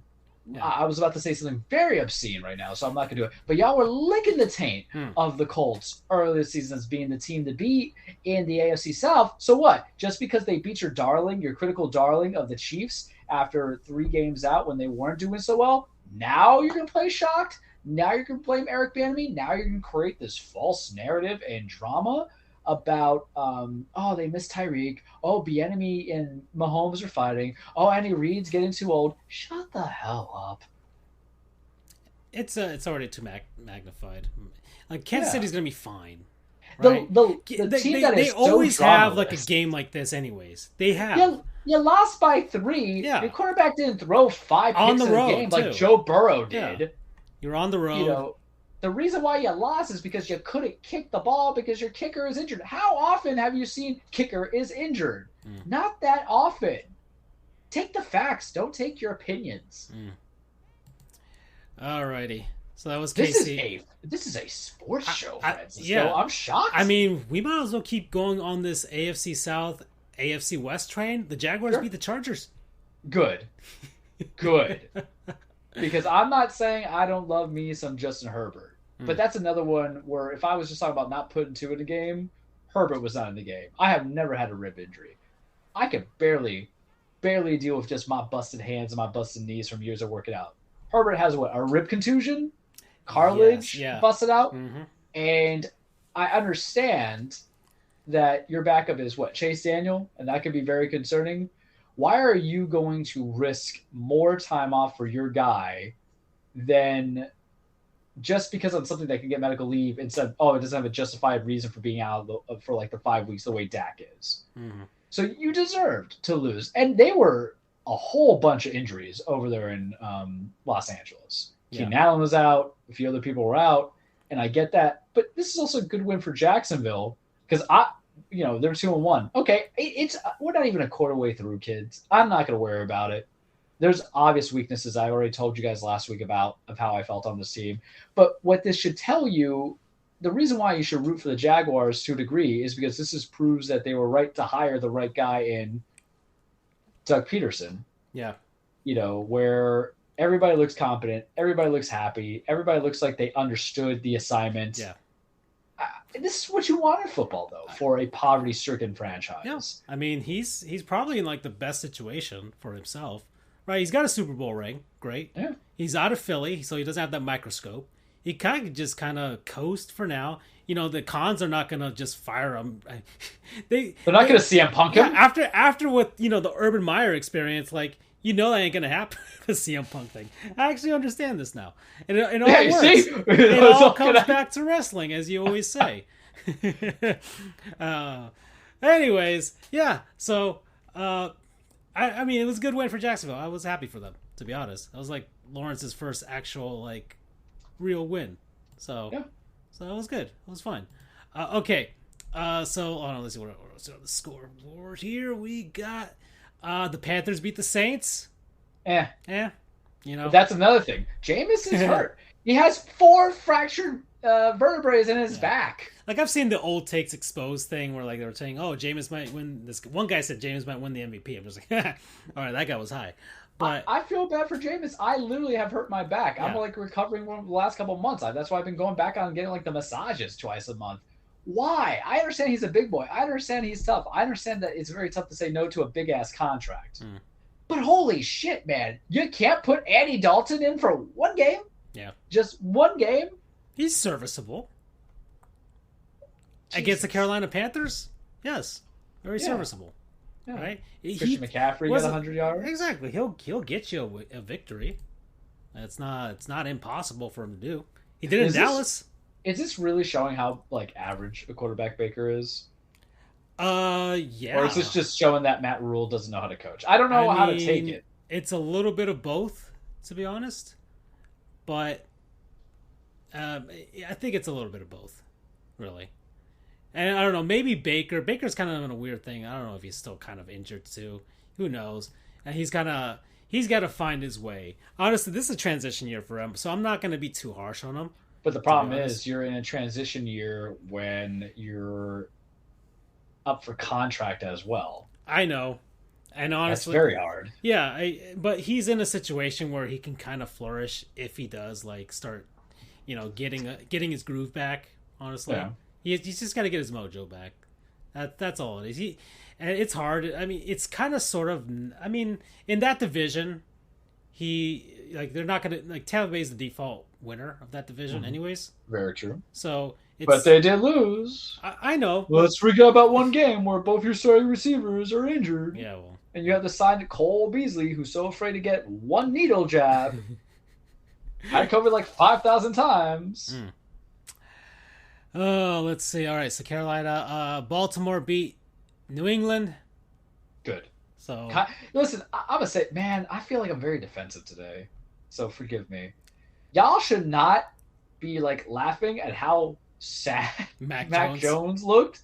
I have sprained my ankle playing basketball when we were down at FIU. That shit hurts. Yeah. I think I'm just hating the people who hide behind the walls, man, in that sense, because I felt bad for the dude. It's this Madden mentality. People just think, oh, you see the injury on thing. They don't really people don't realize how much shit hurts. Because I would rather break my hand again, and I've done that too, than ever have a high ligament sprain on my ankle again. You gotta walk around. That's 200 pounds that you have to shift around coming into it. It sucks that you have to learn how to use crutches. And it's not even the fact that, and look, we made a lot of Mac Jones jokes throughout the years. I called him Wonder Bread not too long ago, or I said that he makes Wonder Bread looks interesting. Draft, Yeah, but seriously, man, like I felt bad, and Twitter be saying, and listen, I understand that as human beings, we laugh at fucked up stuff. It's the internet. I get Twitter. NFL Twitter too, Like, listen, if I see a car crash, I slow it down to see if I see a and they were kind of right that Mac Jones is kind of basically a meme factory. He is very much a meme factory, but I think there is a line between, dark humor, grim humor, black humor, and just full out dickishness. Yeah, that's true. And that's where I go into it. Where I'm like, this dickishness, because y'all can say what you want, but it's all fun and games till Deshaun Watson hits the field, right? Just saying. Next, let's see. Let's go back here. Why does this keep taking me all the way back? I just want to see the game. I have to keep re-clicking this. Anyways, let's see. New England, blah, blah, blah. Okay, next. I feel so sorry for Detroit, man. It's kind of expected, though. That team only did win like 2 games last year. They were up 24-14. That's the product of being a bad team, is that you don't have all the pieces. I know. It is the fact that I feel like Minnesota didn't deserve to win that game. No, but DeAndre Swift got hurt again, which is unfortunate because DeAndre Swift was part of the Baby Bessos Club 2 years ago when I went back to it. I remember, yes. So we have that. I feel bad for them. I really want Jared Goff to succeed. I understand that that Matt Stafford got a title out of 3 left, and you're stuck with that stigma, and that's life. But I'm kind of sick of also first round quarterbacks just fanning out and flaming out. If that makes sense, you want to see some consistency. Damn it! If everybody's a Jamarcus Russell, then you should never draft a quarterback in the first round ever again. Yeah. But he played. He was all right. 1 touchdown, 1 interception. But yeah, but that's the whole thing is people are so absent-mindedness when it comes to criticisms with their hate trains come in. Yeah. That they just think one thing, where they think, oh, he couldn't win the game. Yeah, but he didn't play defense in that final quarter. Yeah. I think there's also a sweet irony because Detroit gave you what they that offense gave you what they could. 24 points, leading after 3, which is a high amount of points too. Yeah. Especially for a Russell Wilson-led team. Yeah. Okay. All right. So yeah, Detroit, man. I want to see them win. So I just like everything.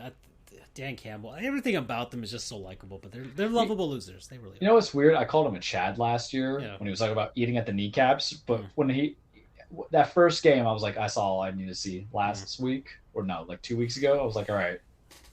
Now I know that we're good. Yep. We got something going on. Eagles beat Washington 24-8. We talk about one quarterback going to another team and another one succeeding, but I don't know how I feel. Part of me, is it a Carson Wentz thing, or is it Ron Rivera, or is it the Eagles are that good? I don't know how to decipher that. For that division, the Eagles are that good. For that division.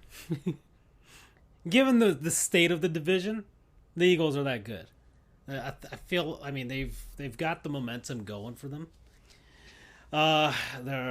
New York is like they shouldn't have been, where they were at. I mean, you guys screwed up that first game in Tennessee. That's on me. Yeah, that's on me. Sorry. but I like what Philly's doing, man. I do. I like the receivers. Going right. Yeah. Oh yeah. Devontae Smith got a touchdown. Your boy AJ got a touchdown too.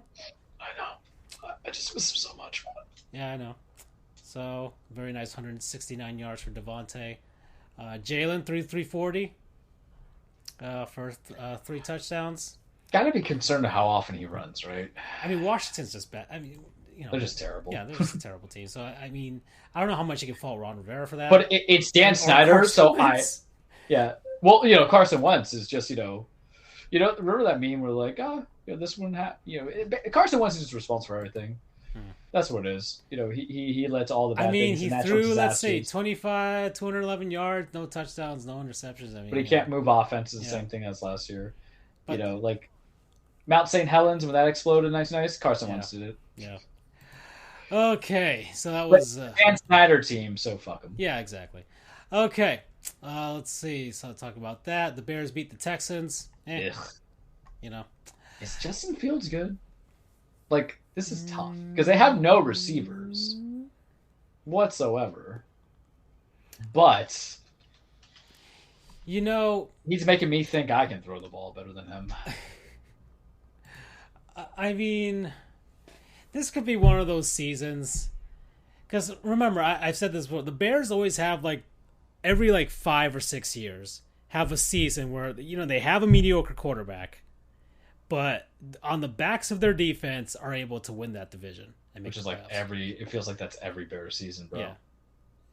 But it's how's it feel knowing that your best quarterback in franchise history is Jay Cutler? But 6 to 7 years around that time, the Bears give you a season where their defense is elite enough to carry them into a playoff spot. Winning. They did it with Mitch Trubisky, exactly. And then Rex Grossman before that, all that type of stuff. Jay Cutler as well. Yeah, Jay Cutler. So it's that. So this Bears team, maybe, especially depending on Green Bay, because the way things are, you think Green Bay, okay, the default guys. But can't wait till we get to that one, baby. We'll wait a little bit. We got let's first stop on the petty train. The Rams beat the Cardinals. So Matt Stafford threw for 249 yards. Not for a touchdown or anything, but you got Cam Akers and Cooper Kupp did their thing.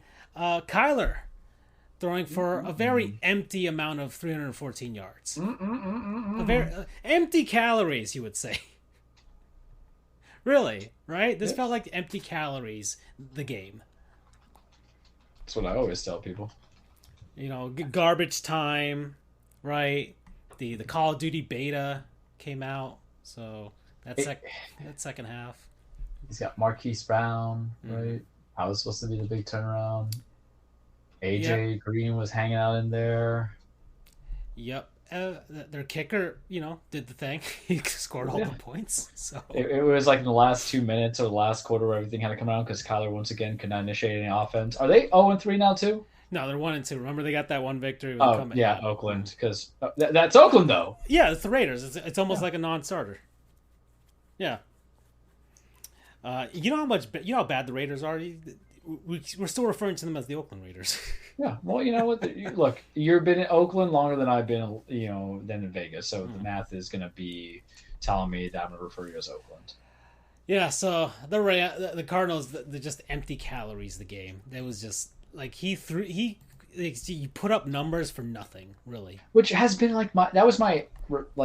okay. So I hate to be nerdy on this, but when I was more invested in a lot of sports, and I'm still invested in sports. I still check the tracker all the time and everything. But when there's a first round pick, What are you doing fantasy basically? Yeah, to a degree. Yeah. With this time without the competition, it's just to me to know how to be right about stuff. Because what do I get off most on Francisco besides cheap deals? Being right. Yeah.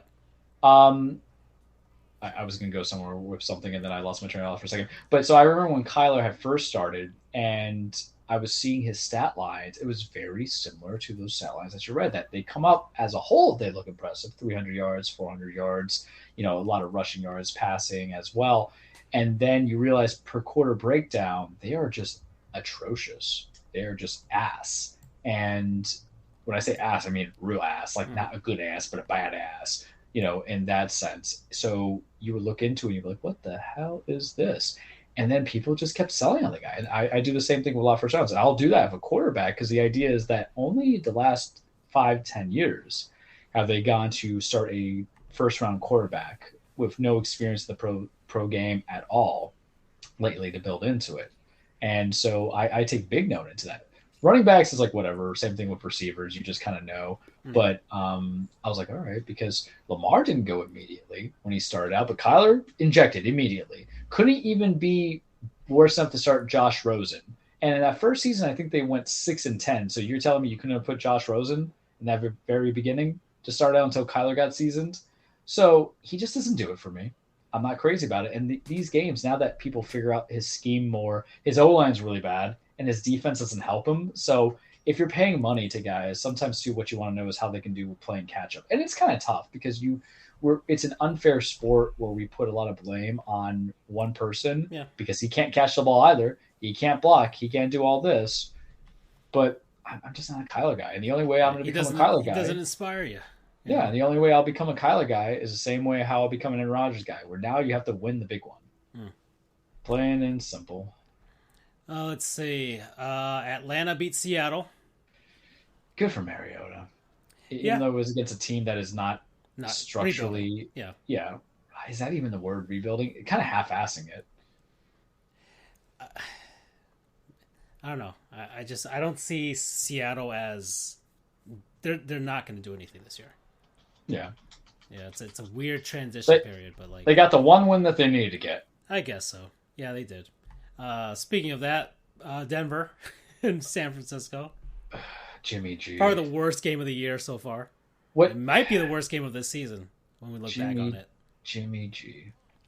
They would have won that game had he not done the safety. That's how your season is going to be remembered. How does that make you feel?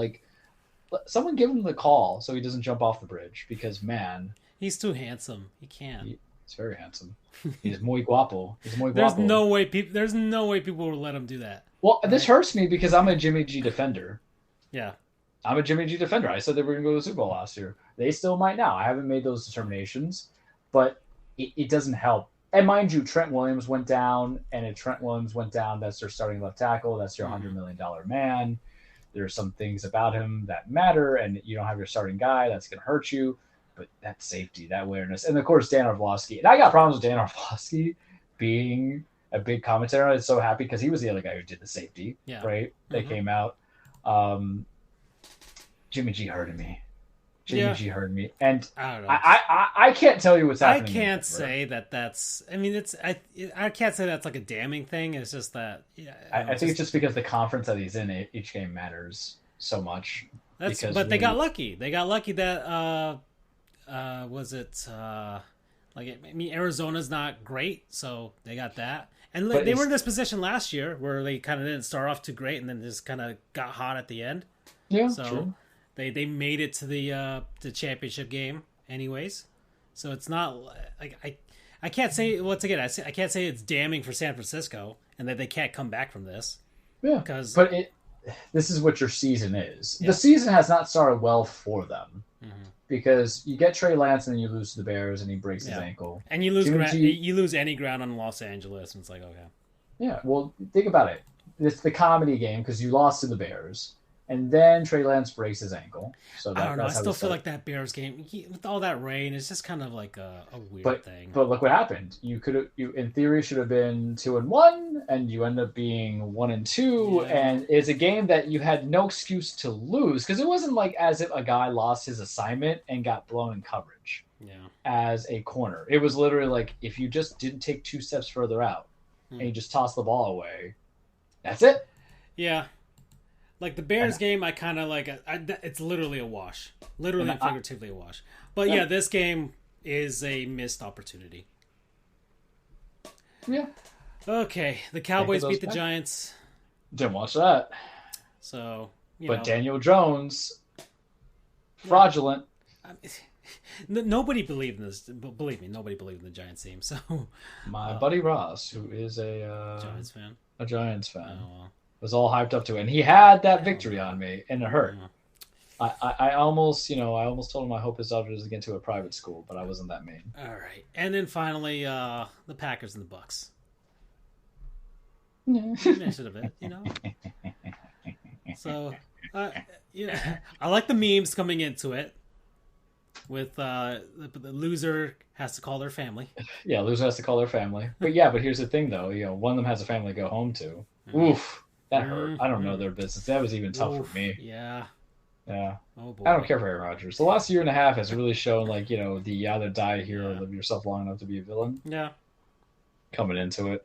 But everybody is they know not to crown Green Bay because that offense, if he only got you 14 points, when it was in comparison, should have been 21 or 28 the last couple of years. But they just hate so much Tampa Bay and Brady, and they don't want to come back to the facts. And what does the facts tell us? The facts tell us that Mike Evans is suspended for 1 game for being a ride-or-die soldier, and Chris Godwin isn't ready to come back from surgery, or from his surgery, still isn't fully capacity. And then Julio Jones was out. Yeah. So your top 3 receivers are legitimately gone. You got to get Cole Beasley, who is probably giving I'm going to say this. I don't care. Guys, follow us on Twitter. FJOJR, Dan Frijoles, Charles the True, Sports Goofs. He was probably giving a fluffer to Tucker Carlson right before he got the call. And he was like, oh, 1 second, let me finish. And then after he finished his his jerk emotion, then he went over to Tampa and handled it. Oh, fuck that guy. Fuck them both. I don't care. Yeah. And I tried not to come in with that heat because I don't know these people. I get it. But you know what? This is one of the times I'll give myself a pass and I won't call myself a hypocrite. Whatever. I don't know. So show, we can say what we want. They can say what they want on their show. So. Yeah. Except the only difference is no one on our show gives us enough money in comparison to Tucker Carlson and then whatever podcast Cole Beasley's going to say. Cole Beasley's, man, it's going to be that guy's I'm the one NFL player that not only spent great times with the Dallas Cowboys and Buffalo Bills, but I fought the system. I can see now. I fought the system, their COVID policies and inconsistencies. Did you? Anywho. So people just wanted to shit on that, and then I watched. We shifted from red zone to the actual game when it was the last bits, and then Brady couldn't get the play done. You take away nothing from that game because on one side, no one's healthy for the Bucks, and on the other side, the rookies that Green Bay has and Romeo Dubes, and then Christian Watkins or Watson isn't healthy. Sammy Watkins on the IR, so that's their luck. Am I enjoying what's happening to the Packers? No. Am I enjoying what's kind of happening to Rodgers? Yeah. It's good. They're probably still going to be in competition, and that division is still wide open, no matter what we tell ourselves. Yeah. But it's a game. Minnesota's there. They're if they they play to their expectations, they can do something. And the You talk Bears, about- once again, if they have one of those fluke years, then whatever. And maybe like the Lions are scrappy, so they could probably eke out a win against one of them. Yeah, Their season. No season, guys, is over unless your starting player gets hurt. If Aaron Rodgers breaks his collarbone, That's it. your season's done. That's it. Mm-hmm. Plain and simple. Yeah, like Chicago, honestly, would probably move on. They're like, oh, It's like, okay, well, there's a slightly default. they're like, oh, hey, who's our backup? Trevor Siemian? All right. Okay, so we're at hour 46. College. I mean, I'm not gonna go deep into college football, but I got one sentence to say about college football. Mm. One sentence. Are you ready for this? Yep. If you are trying to sell me on the fact that Mario Cristobal was the best fit for Miami because the fact that he likes empanadas, I'm pretty sure Manny Diaz liked empanadas. This theme of hiring the Latino coach that has the Miami ties is not really working out. Every fucking time. Like Making me miss Mark Ritt. Yeah. Oh. That's saying something. He's on the ACC network. You can always get him back. Oh no, Mark! Give a shout to Mark. He's fighting. I don't know if it's ALS, but he has one of those things. So he's he was kind of like, I don't know, but whatever. Mark, this hire, the hire of this man, I'm telling you, was straight fucking up. The fact that why is this? His hire was because of the fact that people thought he was going to be the best thing in Oregon. And what happened was you can have your scheme in Oregon, but unless you're, Lincoln Riley, who was playing that breakout for a long time, you don't have the recruits for the system here, man. And your love of the Latino food is not enough to sell me, because remember when they hired Cristobal? What was it I told you? Ugh. Mm-hmm. I was like, because he lost the bowl game in Oregon. I was like, this is concerning. Yep. Well, you guys lost. I saw the game. Me and my dad saw it in our downtime in Denver. We almost came back. In my head, I didn't care for it. No, I mean, honestly, it was just like, okay, you got the kickoff run, which was more Middle Tennessee, just kind of already thinking the game was over, than anything else. And then after that, they got the two big plays, those big throws down. It was like, okay, that was it. Miami secondary or what the hell was going on, it was not happening. So, how do you not tell people just, hey, that it was the goal line one that pissed me off? I think it pissed off everybody. Yeah. That was the funniest one. I was laughing after that one. But how do you not go and be like, why did you press?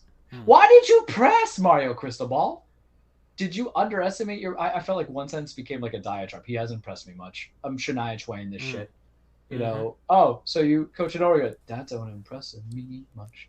Do. Yep.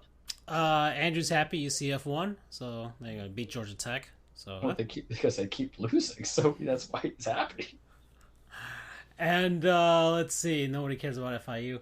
And my Seminoles spanked Boston College the way they should have. So, why aren't you guys ranked? We'll see. That's a very fundamental question. You're the only undefeated team in Florida. I mean, we'll see. I'm glad the Gators lost. Tennessee might actually be back. That'd be funny if they resurrected their program finally. It's semi-back. Anyways, so there you go. And then I guess the only other thing was like Texas lost to Texas Tech, which was funny. I laughed at that. So that was fun. So look, I don't mind the Seminoles flying under the radar for now. Right? They still got to prove themselves in some ways. They were kind of shaking those games against actual opponents. Boston College, they spanked them in the way that gave me confidence. Like, okay, they can beat teams that they're supposed to beat, which is all we asked for in college. Yeah. Don't lose to Middle honestly, Tennessee. If they run the table and they get to that game and they can beat the Canes, then I'll feel better. So, after that, then I'm like, okay, all right. So November is going to be a very interesting month for you and I because yeah, when that game comes, and if I already lost. I lost caring after the first week yeah. because when we dropped 70 points, I'm like, this is going to be the peak thing for us, and so I already knew. So they had to really get me back. I mean, So we play Clemson, I think. you're the Charles, but it's really just you and the Yankees right now. So Yeah. I mean, Jimmy Butler changed his look. ooh. Oh, we're at an hour and 50. I mean, we can transition right now. Just a little. I mean, it's not much. College football don't It's matter. media, like NHL and NBA have already had their media days. NHL is already in training camp. NBA is starting training camp. So that's... Y'all already know who we're going to talk about. If it's not a Heat player, it's going to be Kevin Durant and LeBron. Yeah, I mean, KD had the I mean, just like the man's vibe, man. I'm so good, you ain't going to throw him away for nothing. Yeah. Buy a bag of chips with your money, but don't buy a bag of chips that's been open and ate. So, just teams are back. The Heat are training out in the Bahamas right now, which actually might be the most sound thing right now because they might not get any remnants of the hurricane, or at least not much of it. So, that's cool. And Jimmy's clean shaven and got the dreads going. It's like scary how young he looks. Yeah. That's true. I was like literally taken aback. I'm like, what the fuck is this? It's like two different men. Yeah. So the Heat are back. There's people have questions. Kyle Lowry lost weight supposedly, and apparently he says, according to him, that Pat Riley didn't say, like, he didn't lose the weight because Pat Riley told him to. Yeah, Pat had a bunch of goons showed up at his dime house, man. So yeah, there's on the screen. There's Jimmy in his hair. He's out hanging in the Bahamas. He loves that they have dominoes there. He loves playing dominoes. So you got. I can never get into dominoes. Is that big with your family? I mean, we've played, but it's not really like a thing. You know what I mean? But then again, my family literally is a gaming family, in a sense. So yeah, my family. We don't hang around with the Colombian side for reasons, and then my mom's side. It was my grandfather put a chessboard in front of me, which explains a lot when I think about it now. But anywho, why is Kyle still on my team? Because you're paying money, man. He's paying money. You gotta pay that money. I pay the government taxes, and there's still part of me that wants the uprising. So what the hell does this mean? Means we're gonna roll the dice and see what we can do with these guys. That's what we got. We got him. We got Jimmy. We got Tyler. We got Bam. I want is him off my team. We'll see how Depot does, because that's really the X factor. If Victor Oladipo has himself a season, that could be the thing. That's what you say, but you know what Depot really is? He's a trade bait this time. If you want, yeah, I mean, true. If you want to swing some big things, right? Yeah, because the contract is big enough to get middle line veterans. If Brooklyn is still having some issues and KD still wants out, you can't afford that, man. Or Kyrie, and you do a little flip of him and Kyle. I mean, I'm gonna be more surgical. You're being more hopeful. I'm being surgical. I'm saying you trade him for a actual point guard who can actually stay healthy and isn't 39 years old. Because that's the issue. I get so passionate about sometimes. Yeah. I just quell it up. Lonzo's hurt. He's got some weird thing. Poor guy. Yeah. Poor guy. His knees hurt all the time. Yeah. My knees hurt all the time, and I don't do a quarter what that man does. Yeah. Do we care about LiAngelo? So LiAngelo Ball got signed by the Charlotte Hornets, and it kind of feels like a pity thing from Jordan just to make sure that the Ball family stays there. I mean, it's not really the Ball family. It's just that he's literally like the best thing they've had in a long time. No, I'm talking about LaMelo. So LaMelo's there. LiAngelo. Oh, LiAngelo. I'm sorry. Yeah. Okay, yeah. I was mixing up the. Because we have Lonzo, who's now in Chicago, who he had a great bounce back year. It's just kind of sad because he looked like he was finally finally coming to his own. Yep. Yeah, because he had that thing in New Orleans, but it was weird. Yeah, that's kind of, I don't know. Maybe it's kind of like the Bucks when they had both of the two of the Antetokounmpo brothers. Yeah. So it might, or the Zoran and Goran Dragic. It might be one of those things. It's like, we'll keep the worser brother just to keep you happy. Yeah, it's a non-guaranteed contract too, so you get rid of him anytime. And now with the G League, I guess it allows maneuverability. Yeah. There's two-way contracts, so they can bring them up, have them do one of those 10-day things, and that's. And I don't know how. Now we're getting super analytical, but I'm gonna tell you right now.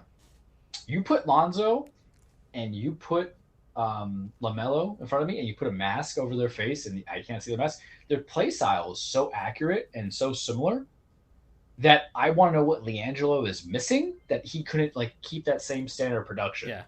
Like what can you develop in the G League for him to kind of get that, or at least be half of that, right?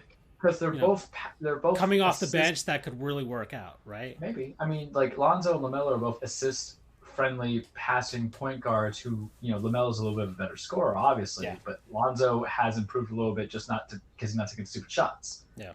It's the Ben Simmons role to which Ben Simmons, for whatever reason, is not put into, which is just being a six-man, essentially. Even though LaMelo is a starter, Lonzo was also a starter, and that should change when LeBron came around.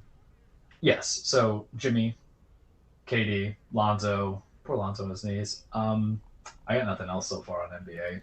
I mean, it's just whatever. People are back. The Warriors are back. The Cavs, I did like that tweet that you sent. Yeah, the Cavs have their squad, and so that's super interested. It's an interesting thing. And then I'm not going to call them scary yet, but could be. And potentially, right? Especially if Jared Allen's healthy, all that stuff. All those guys are together to see if Donovan Mitchell has a big year, big like show me year.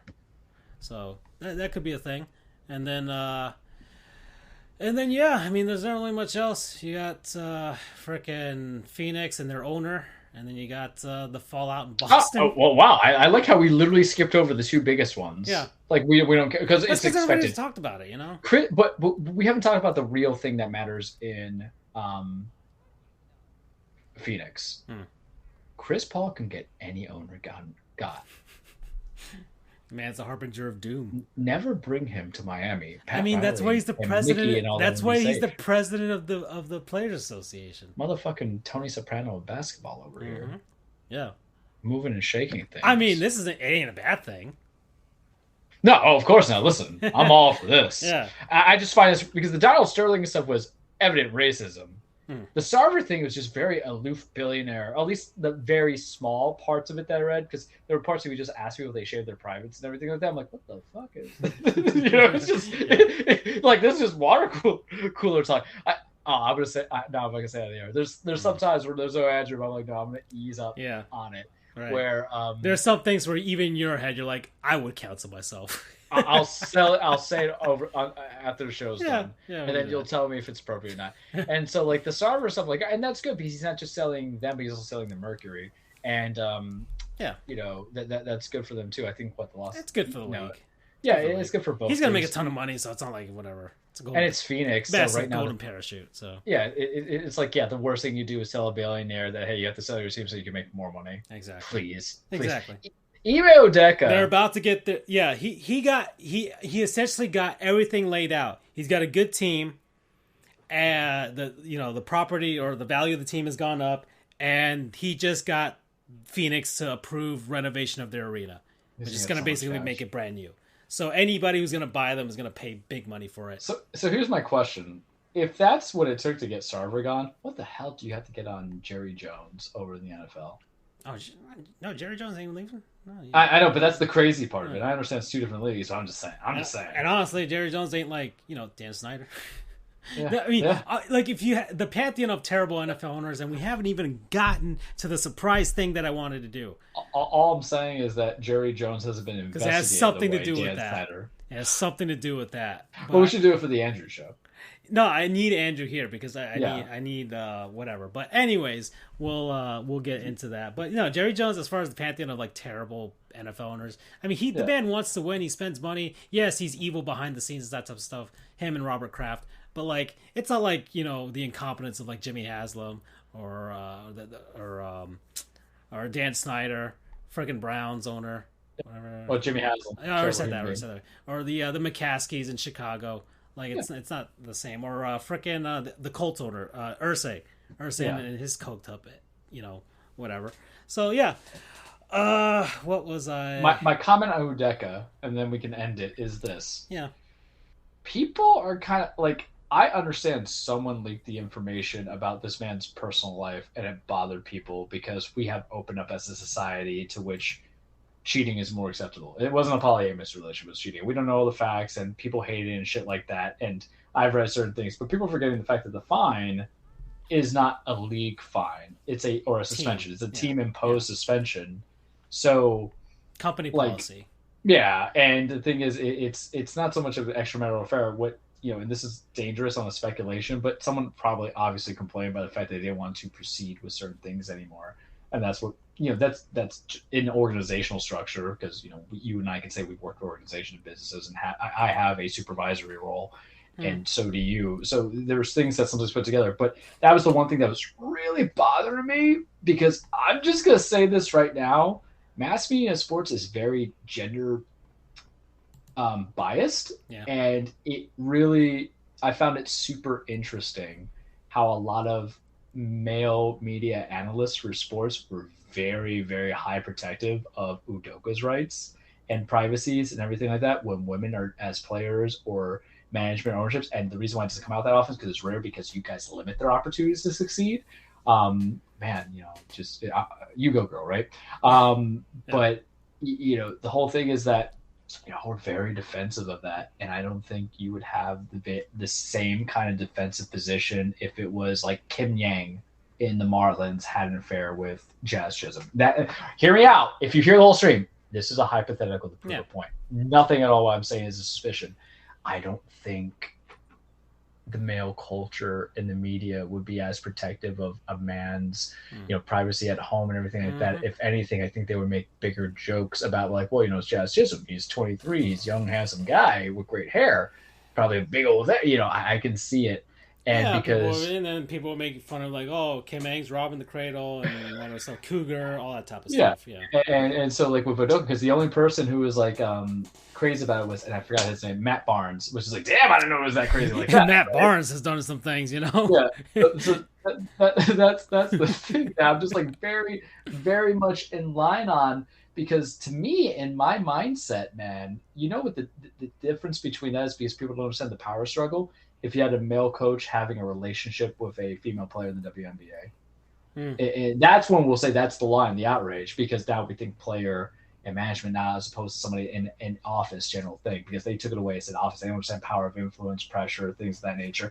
And I'm going to say this right now. I know this is going to sound very off track, but I think it matters in today's culture, especially since we just had one sports organization really let down a lot of people with a suspension of someone who had clear-cut sexual allegations issued against them, is that you do realize that even asking somebody if you're on a date, or if you want to date them, and just saying, hey, I admit feelings for you, I care about you, do stuff like that, and you take into the equation that you have a relationship, whether it's on the rocks or not on the rocks, with a marriage or anything like that, that still could be unwanted approach to an employee, and that is a violation of a lot of standard HR laws at Wendy's, at Taco Bell, at Target, and at the Boston Celtics organization. So it's literally just, this is stuff that is normal everywhere, and it would be the same violation in ESPN. And I found that there was a lot of male media analysts who were very quick to be like, email to the message put someone, which makes you think, lambasting other people for saying that someone in the Celtics organization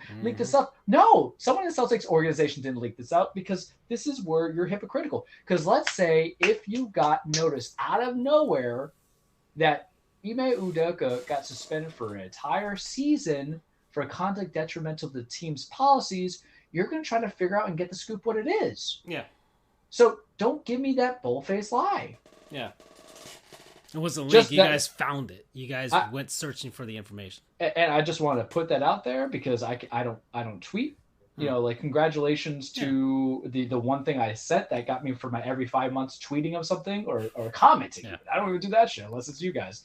But that's something that I'm like, I have this platform. I'm actually going to utilize this platform for, instead of me on my petty train, for me, just to call out some shit.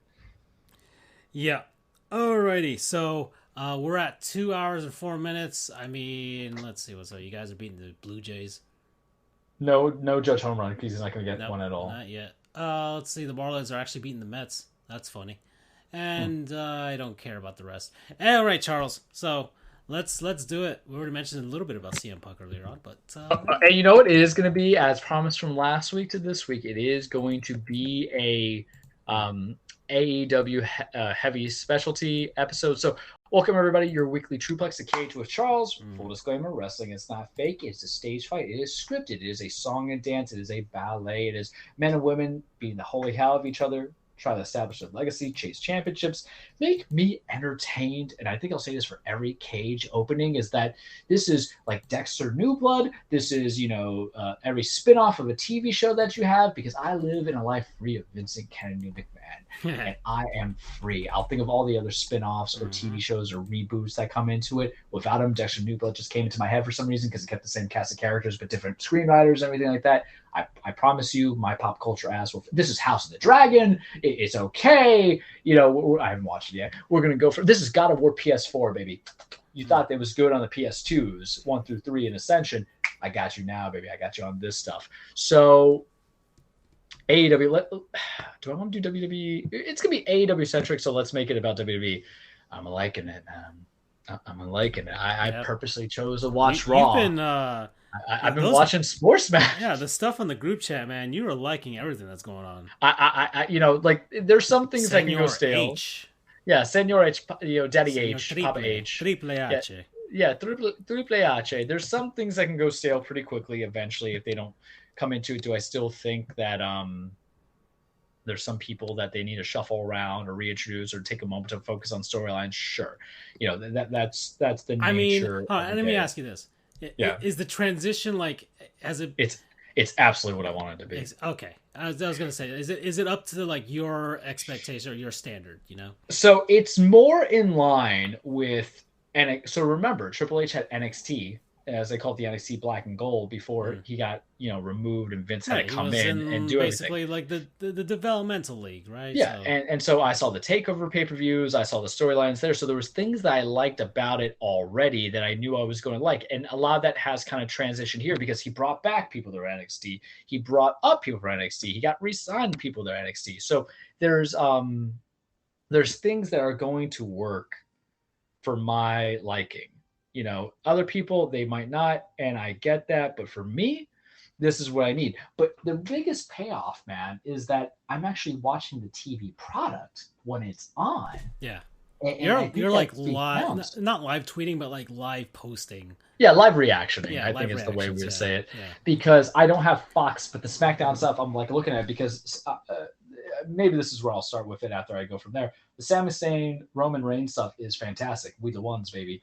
Raw, I'm watching it over football. There's 3 Monday Night Footballs in a row I've chosen to watch, and I could watch those games. Granted, I didn't care about the Cowboys and the Giants, but I was entertained from Raw from start to finish. They have the proper planting of seeds. The workers look more happy. My complaint about Raw is that the matches are too long. And the reason why I would say the problem with it, with the matches being too long sometimes on television, is with some shorter matches. I'm not talking about the 3 to 5 minute matches that Vince would give you, but some of these matches are going 15 to 20 to 25. Is that if you have other people on the roster, don't let them be forgotten unless they're going through some character changes. And there might be some character changes coming. I don't know. H has only been in effect for like a month and change, right? A month and a half. But if you let a lot of people see the groundwork of what a wrestler's talent could be with somebody in a match, and if they have to go and have a match on a pay-per-view, or if they see too much of that frequency against an opponent, even though it's not the pay-per-view opponent, how am I going to be blown away, right? So that's the one thing is my preliminary caution on it. But I have been enjoying a lot of things, and we'll go with Raw. This is how I'll do it. We'll be giving the Triple H his grade, and then we'll go to AEW on something. So what I've liked about Raw is I'm invested. I want to watch it. It's not cheesy to a degree. There's things that hit more than miss. The returns have been good. Johnny Gargano came back last month. I was like, oh my God. His wife came back last night, Candice LeRae, completely unannounced, too. She was very big in NXT, was there for like 5-6 years. She's a mainstay veteran. She was big on the indies. She's known for wrestling the Young Bucks. She's real cool with people, man. She's badass, man. Like, we like Candice LeRae here, so I'm very happy that she's back. And I love Johnny, even though he's undersized. And listen, yes, would I love every one of my favorite wrestlers to hold the biggest titles? Yes, obviously. It's great. But when you get joy out of somebody, whether or not you see them win or lose, as long as they're on your television. That was the problem with Vince, is that there was obvious talent, but he didn't know what to do with them. And he forget that sometimes you don't have to have them in a story. You just put out there and let them wrestle for a TV show, for a pay-per-view, for a one-month feud.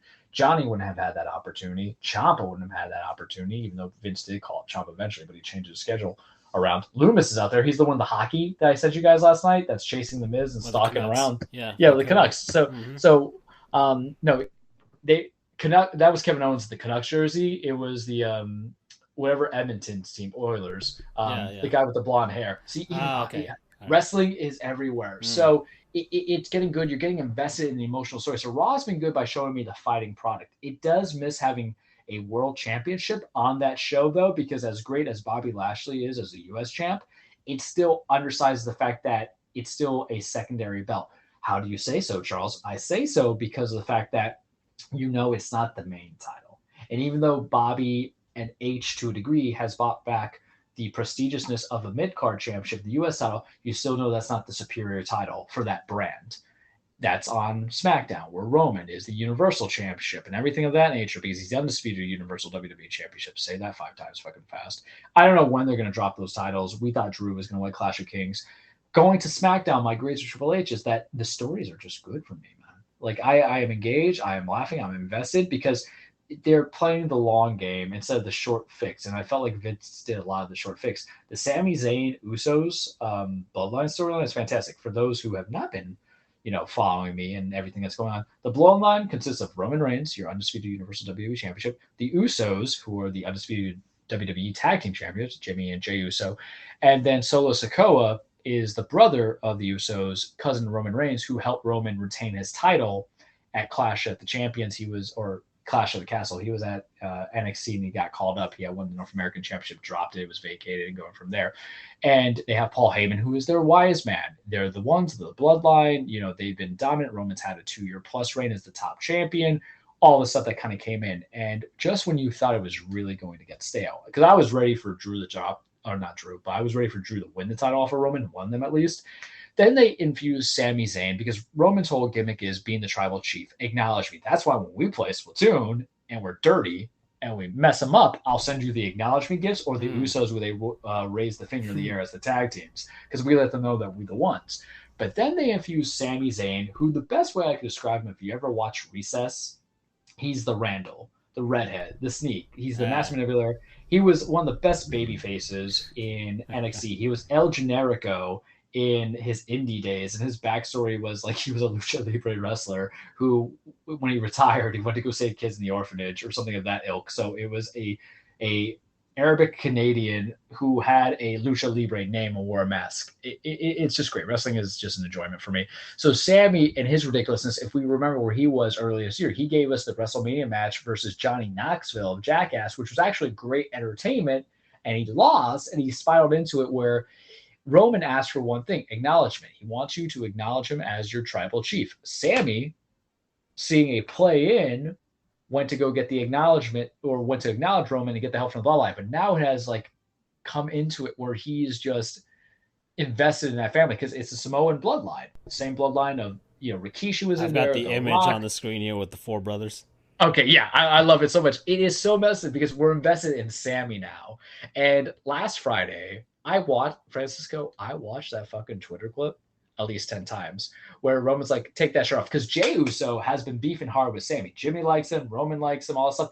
Jey is losing it. And when Roman's like, take the shirt off, Jey just ripped that shirt off immediately because he's thinking that it's time. We're going to betray him. And my little heart's like, oh boy, don't do this to me.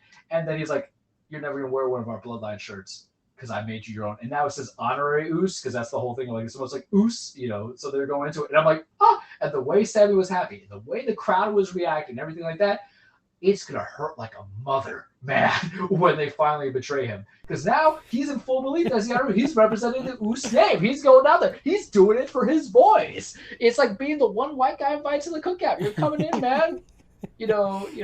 That's when you go over, you're the white guy coming over the house, and the Spanish grandma calls you Nino. You're in. You're in. They invite you to play dominoes. This shit is real. It is beautiful. And I think I sent you the interview when he's talking. Was it McKenzie or Sarah Schreiber? He calls her generic white, and he's Arabic white. Him and the Samoans have a lot in common. I'm like, can we say this now? Can we do this kind of real humor? So here, generic white. It's the Wonder Bread equivalent in sports world.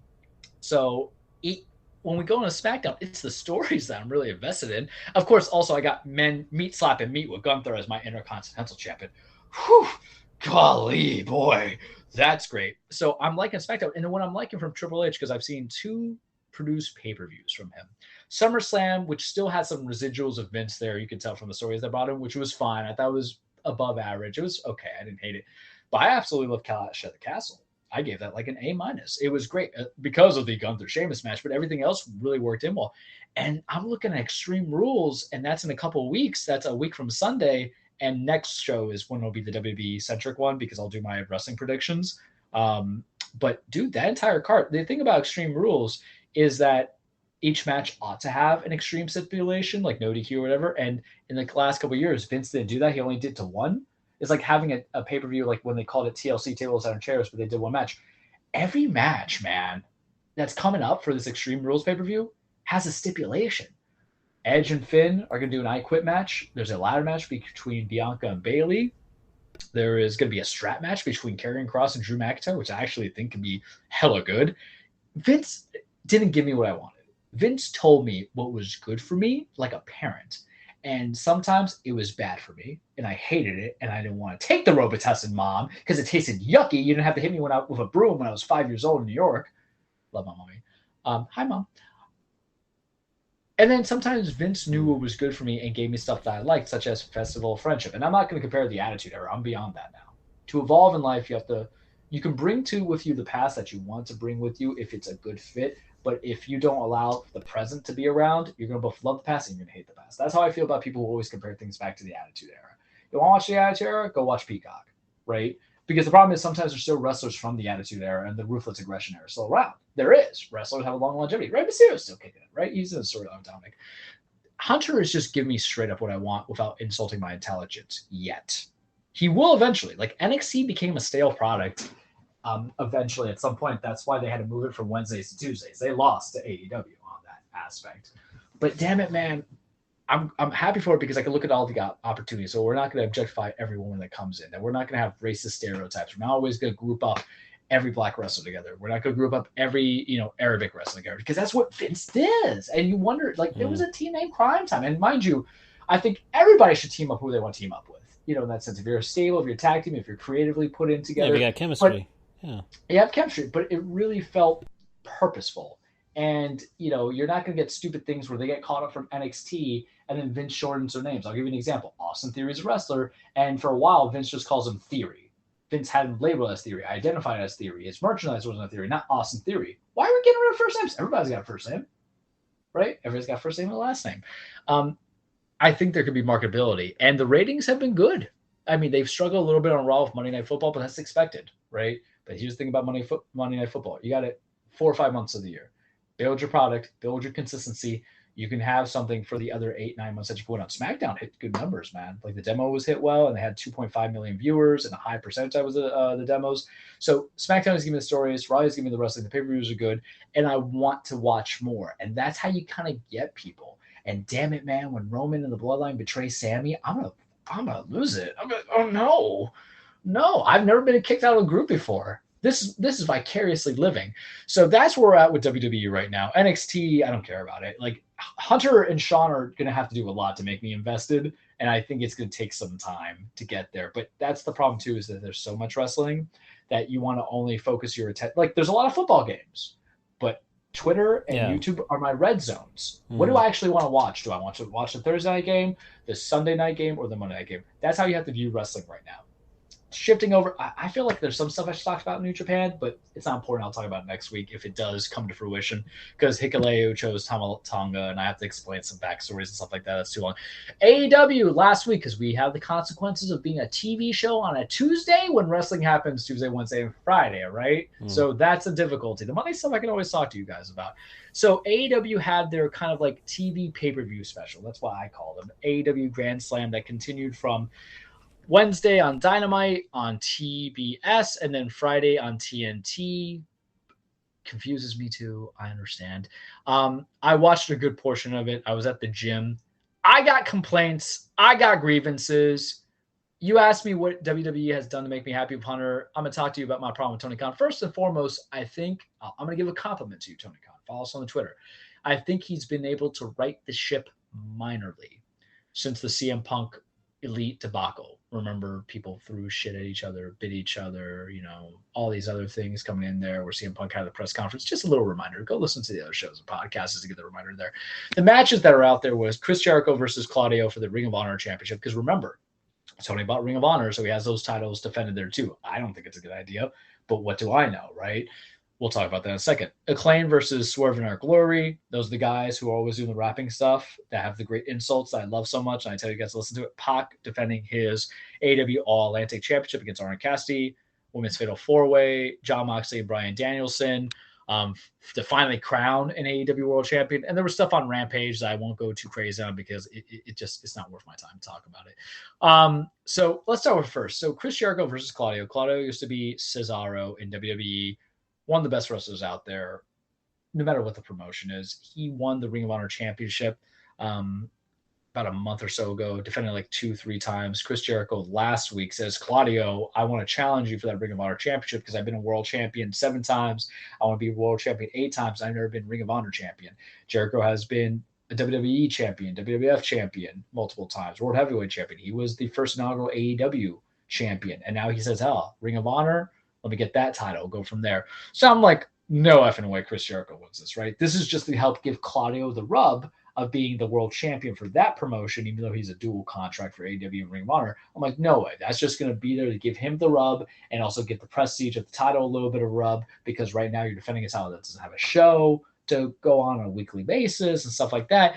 Claudio's had ass defenses. He defended against Arya Daivari. He defended against Dustin Rhodes from Manos Goldust. I think QT Marshall. Ain't no way Jericho wins. Jericho low blows him and then wins. Why? Like, I feel bad for Claudio, man. And I like Jericho. I like what he's doing. His feuds go on way too long because it's still part of the whole Jericho Appreciation Society and the Blackpool Combat Club. But I really think that you kind of did Claudio wrong there, Tony Khan. It makes sense, but then it doesn't make sense because if you're going to give it to Daniel Garcia down the line, who's part of your stable, he's still the pure champion. And I think some people have been like, well, you're going to have – that means a TV deal is imminent. No, it doesn't. Do you know that in the world of entertainment industry and television that you can have an announcement of a TV show, but it's not going to be put on next week, right? You have to build things, promotionals, ads, everything comes in. You at least got 6 months into it. So if your idea was that Jericho is – and if you ask Charles what's the difference between like Ring of Honor kind of style wrestling versus the other one, I would say it's more like wrestling-based. And people, if they do follow the show, are going to hate me for it, but this is the only way I can explain to it without going on a 20-minute diatribe. I feel like Ring of Honor is what the Americanization of New Japan, which isn't accurate whatsoever, except for maybe a scintilla of it. But there's a lot of good breeding wrestlers that came from it. Bryan Danielson came from it. Jon Moxley came from it, obviously. Did Moxley have it? I think he did as Johnny Beagle, unless he was doing CZW. It's crazy. I feel like I'm going to my own Androverse where I'm going off to what their names were in the indies. Go down the rabbit hole. Down the rabbit hole. Seth Rollins came there when he was Tyler Black. A lot of dudes came from the Ring of Honor. Samoa Joe was stems from there. AJ Styles was. Christopher Daniels there too? Yeah, I think so. So there was a lot of cross filtering, but it was where you wanted to go before you got to the big one, right? It was the good pit stop. It was not college ball, but it was like the triple A's, man, for baseball. You know where you're getting there. You were going to head up and head out going from it. So Jericho winning, I'm like, okay, maybe he put shine. Maybe he wants to make people watch the product. It did work the first time because that's why he was the inaugural AEW champion. But I don't think a deal's imminent. And even if the deal was imminent, I'm going to tell you now, you know who's going to watch Ring of Honor? The same dudes who are watching AEW. So you can trust the title that was on Claudio to begin with to be a flagship or somebody else, as long as you give them that exposure on AEW. Wouldn't you agree? Makes no sense. It's literally the Friends spin-off TV show. We were talking pop culture all day today.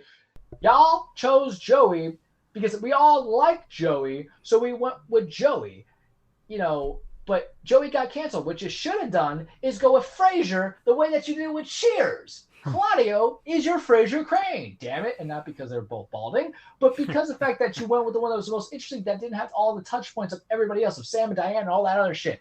What if they went with what if Sam left the bar? And it was, or Diane comes back. I think he says a Kirstie Alley memory. So I don't want to watch a Diane spinoff. Mm-hmm. That's where they make the issue of it. So I wasn't crazy about that. Pac defeated Orange Cassidy. The Acclaimed beat Swerve in Our Glory. Scissor me daddy ass. I just love that. I can get canceled for saying that on a show, so whatever. But I just love everything about the vibe. I've been supporting those dudes for a while. If I really had the confidence as a human being, I would buy that shirt. I do not have the confidence of a human being because I feel like there would be so much to explain. Like today I had to take photos in heels because we're doing our walk a mile. So, I already had that. If I wore a Scissor Me Daddy Ass shirt, it'd just be over for me in my life. I love them. Bowens, Caster, good stuff, good on them because they were really your rags to riches is the way I'll use it because they were a startup with AEW on AEW Dark. They got over, they got the crowd, they worked on the wrestling a little bit, and now they're champions into it. I thought that was more appropriate than this random hodgepodge of dudes who are getting titles. And I like Keith Lee, and I like Swerve. I like him. I generally like all wrestlers. I'll tell you who's trash. But the Acclaimed, it was time. Some people felt like it should have been done on All Out, but New York was at Arthur Ashe. The guys were there celebrating the hometown victory. It was good. Moxley versus Brian Danielson, a.k.a. formerly Dan Bryan, two past WWE guys. They wrestled earlier this year. That's how they created Blackpool Combat Club. Moxley got the win on him.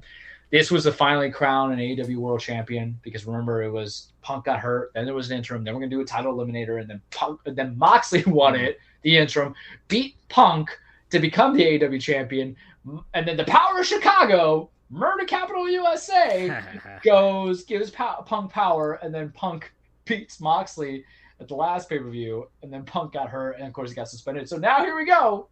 And I was like, man, they should give it to Danielson. I think it puts a little bit of injection of a new blood in there. We know that MJF waiting in the wings, but I want to see how MJF does with a new